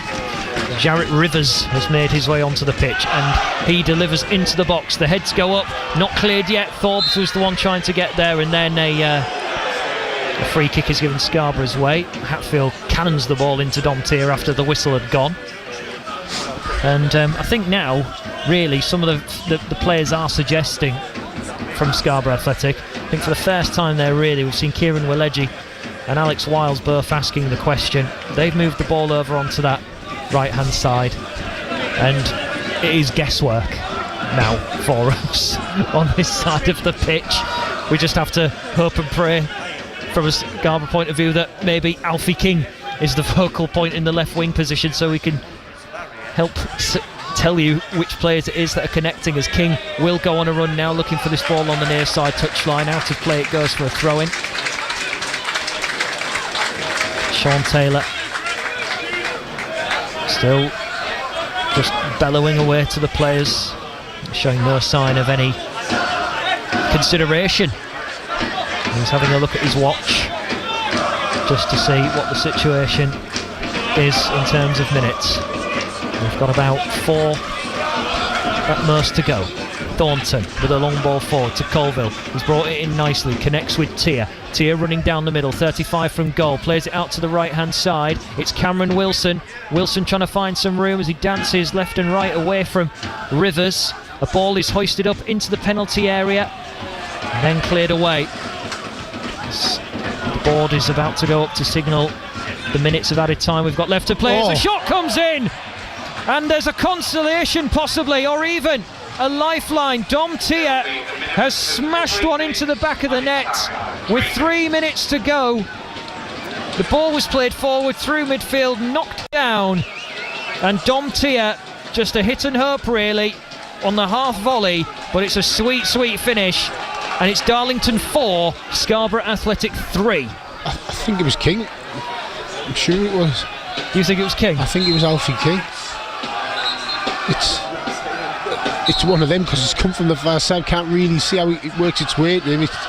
But you're right, it falls from on the edge of the box and he just takes a swing. It flies past the keeper to his right hand side, and it's game on all of a sudden. Well, forgive me if I'm wrong, as Duckworth plays now to Alfie King. If it is King, it will be his first goal for Scarborough Athletic, as confusion now takes place at the throw-in decision, and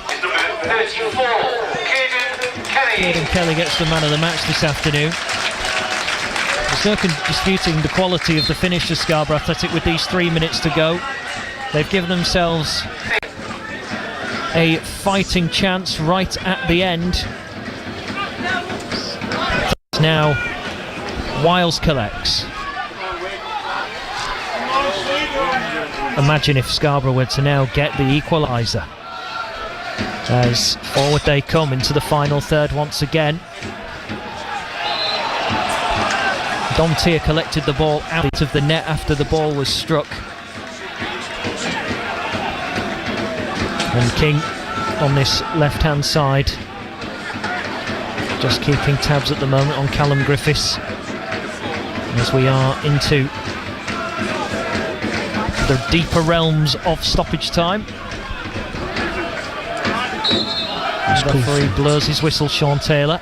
It's come from nothing really, that goal. It just seemed to be lacklusterly going towards a routine ending to the game, but hell of a strike. Well, Alfie King has been credited, so my apologies for mistaken identity. Alfie King, Neil Bishop calling it right. You can come again next week, Neil, I'll be dropped. As Scarborough try and play forward, a lunging tackle comes in, however, and Darlington are on the break on the halfway line, as Main will try and get onto a through ball, but it's just a hit and hope away by Will Thornton. Played at least 2 minutes of the 3. There was a substitution as well in the stoppage time, so very near the end. Darlington get a throw-in out on the far side in a crazy game of football. 7-goal thriller. It's a memorable first goal by King. It is a memorable first goal. It's a beautiful strike, which is, like I say, it's flew past the keeper to his right hand side. Where he got in the right position, edge of the area, gambled as Darlington looked to clear again. Forward it goes. Maloney has just gone for a ball through the air. Darlington try and clear, gathered in midfield. Wiles trying to find Alfie King. Glynn also in the mixing pot. Ball forward by Scarborough. Is this the final chance, maybe? As they try and work a ball out on that right hand side. Scarborough played to the edge of the area. Back it goes towards Thornton. He just lifts one towards the box. There's nobody underneath it, and King on the left hand side of the box stands one up. Kieran Waleji just hitting it thin air. Wiles tries to blast it through traffic, then Colville. The fans are baying for the final whistle in Darlington corners. In comes the ball, behind it goes, and there is the final whistle. A 7-goal thriller in the fog at Blackwell Meadows. It has been a brave effort in the second half from Scarborough, but then Darlington tactically, Neil Bishop, just looked like They had the game sewn up from 60 minutes on. They controlled the tempo, and when Scarborough got forward, it was too late.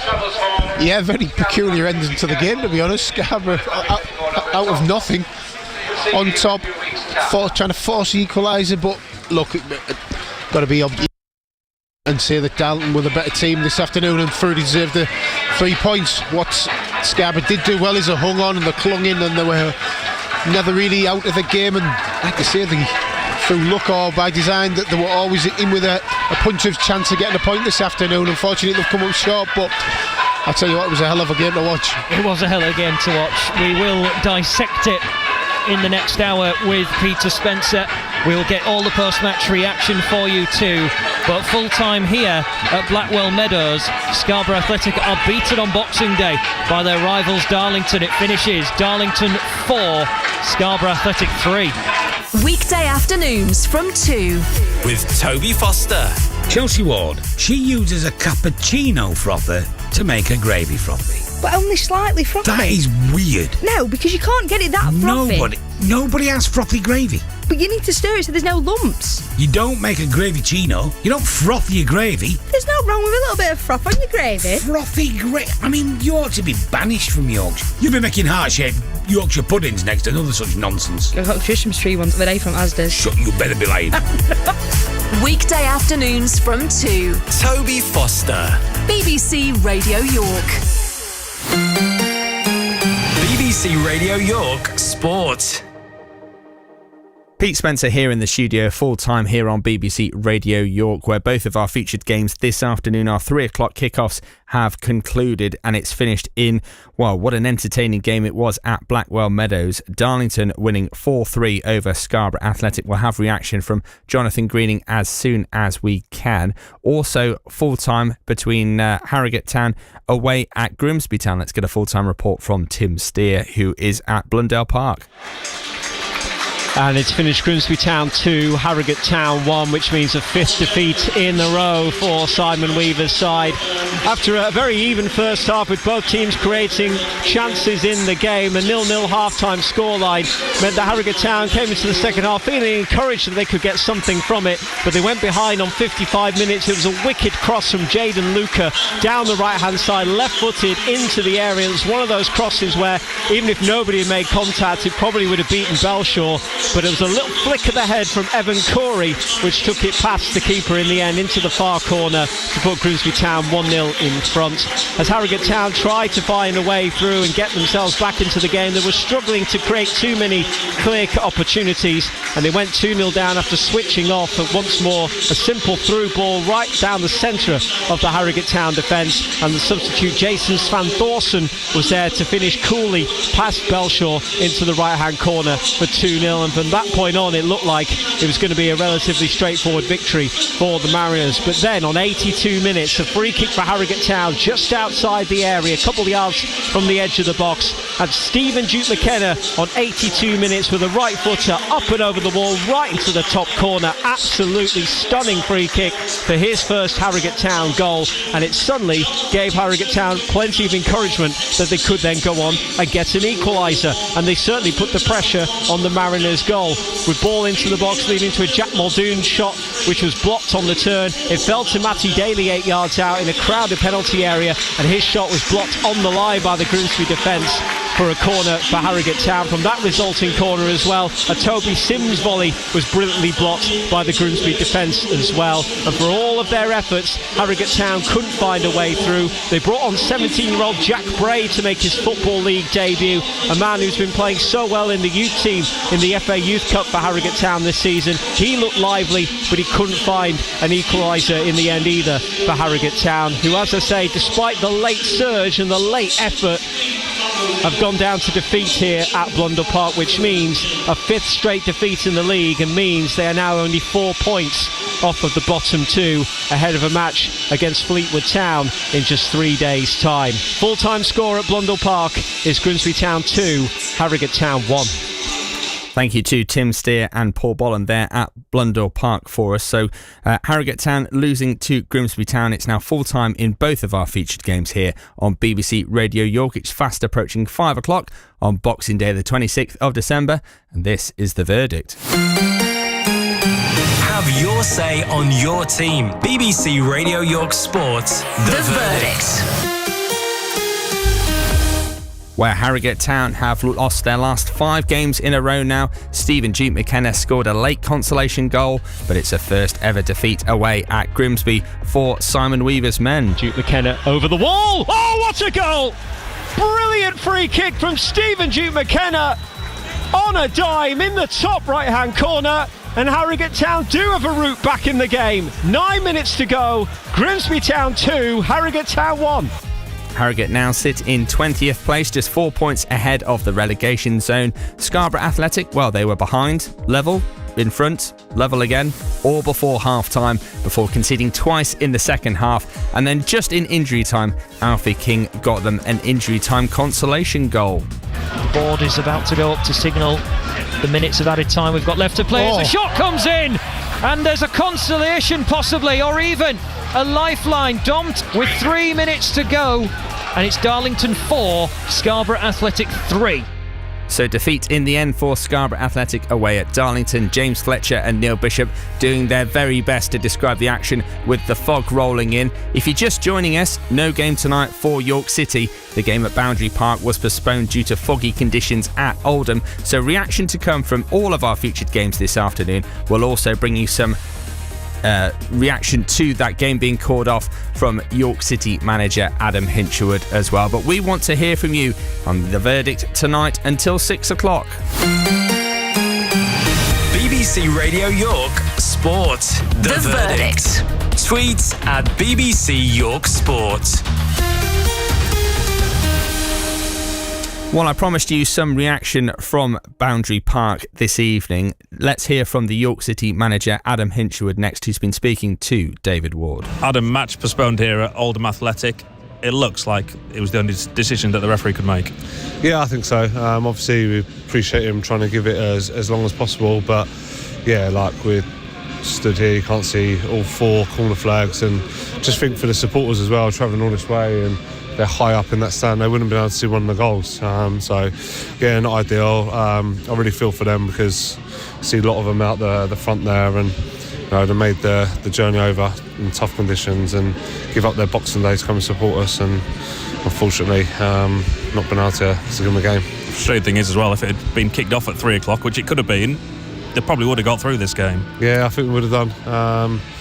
I couldn't see if it started that it would have got called off, but that's just how it is, isn't it? You can't grumble too much about it. I think they've tried the best they can. You can't do much about fog. I think it's quite an easy decision if it's a frozen pitch, but obviously the fog's a difficult one, but definitely feels like it's getting worse. Yeah, I think there's a pitch inspection at Anfield as well tonight now ahead of Liverpool's game, so it can happen at all levels of football. Do you have to look for positives in situations like this? It gives your injured players a little bit more time to get back fully fit? Yeah, that is obviously one of the positives. We'll have a few that are right on the cusp, and obviously they'll be ready to go now. So yeah, but with that, then you might gain injuries to other players. So yeah, you don't know. I mean, we was all ready to go. We prepared properly yesterday, and we was ready to go today. So yeah, it's positives, I suppose, that we would have players back, but you never know what's going to happen to you. Does it mess with your plans looking now ahead to New Year's Day? Do you have to change anything, or are you just going to carry on as you were? Yeah, we're just going to carry on. Obviously, we give the lads a few days off after this game, as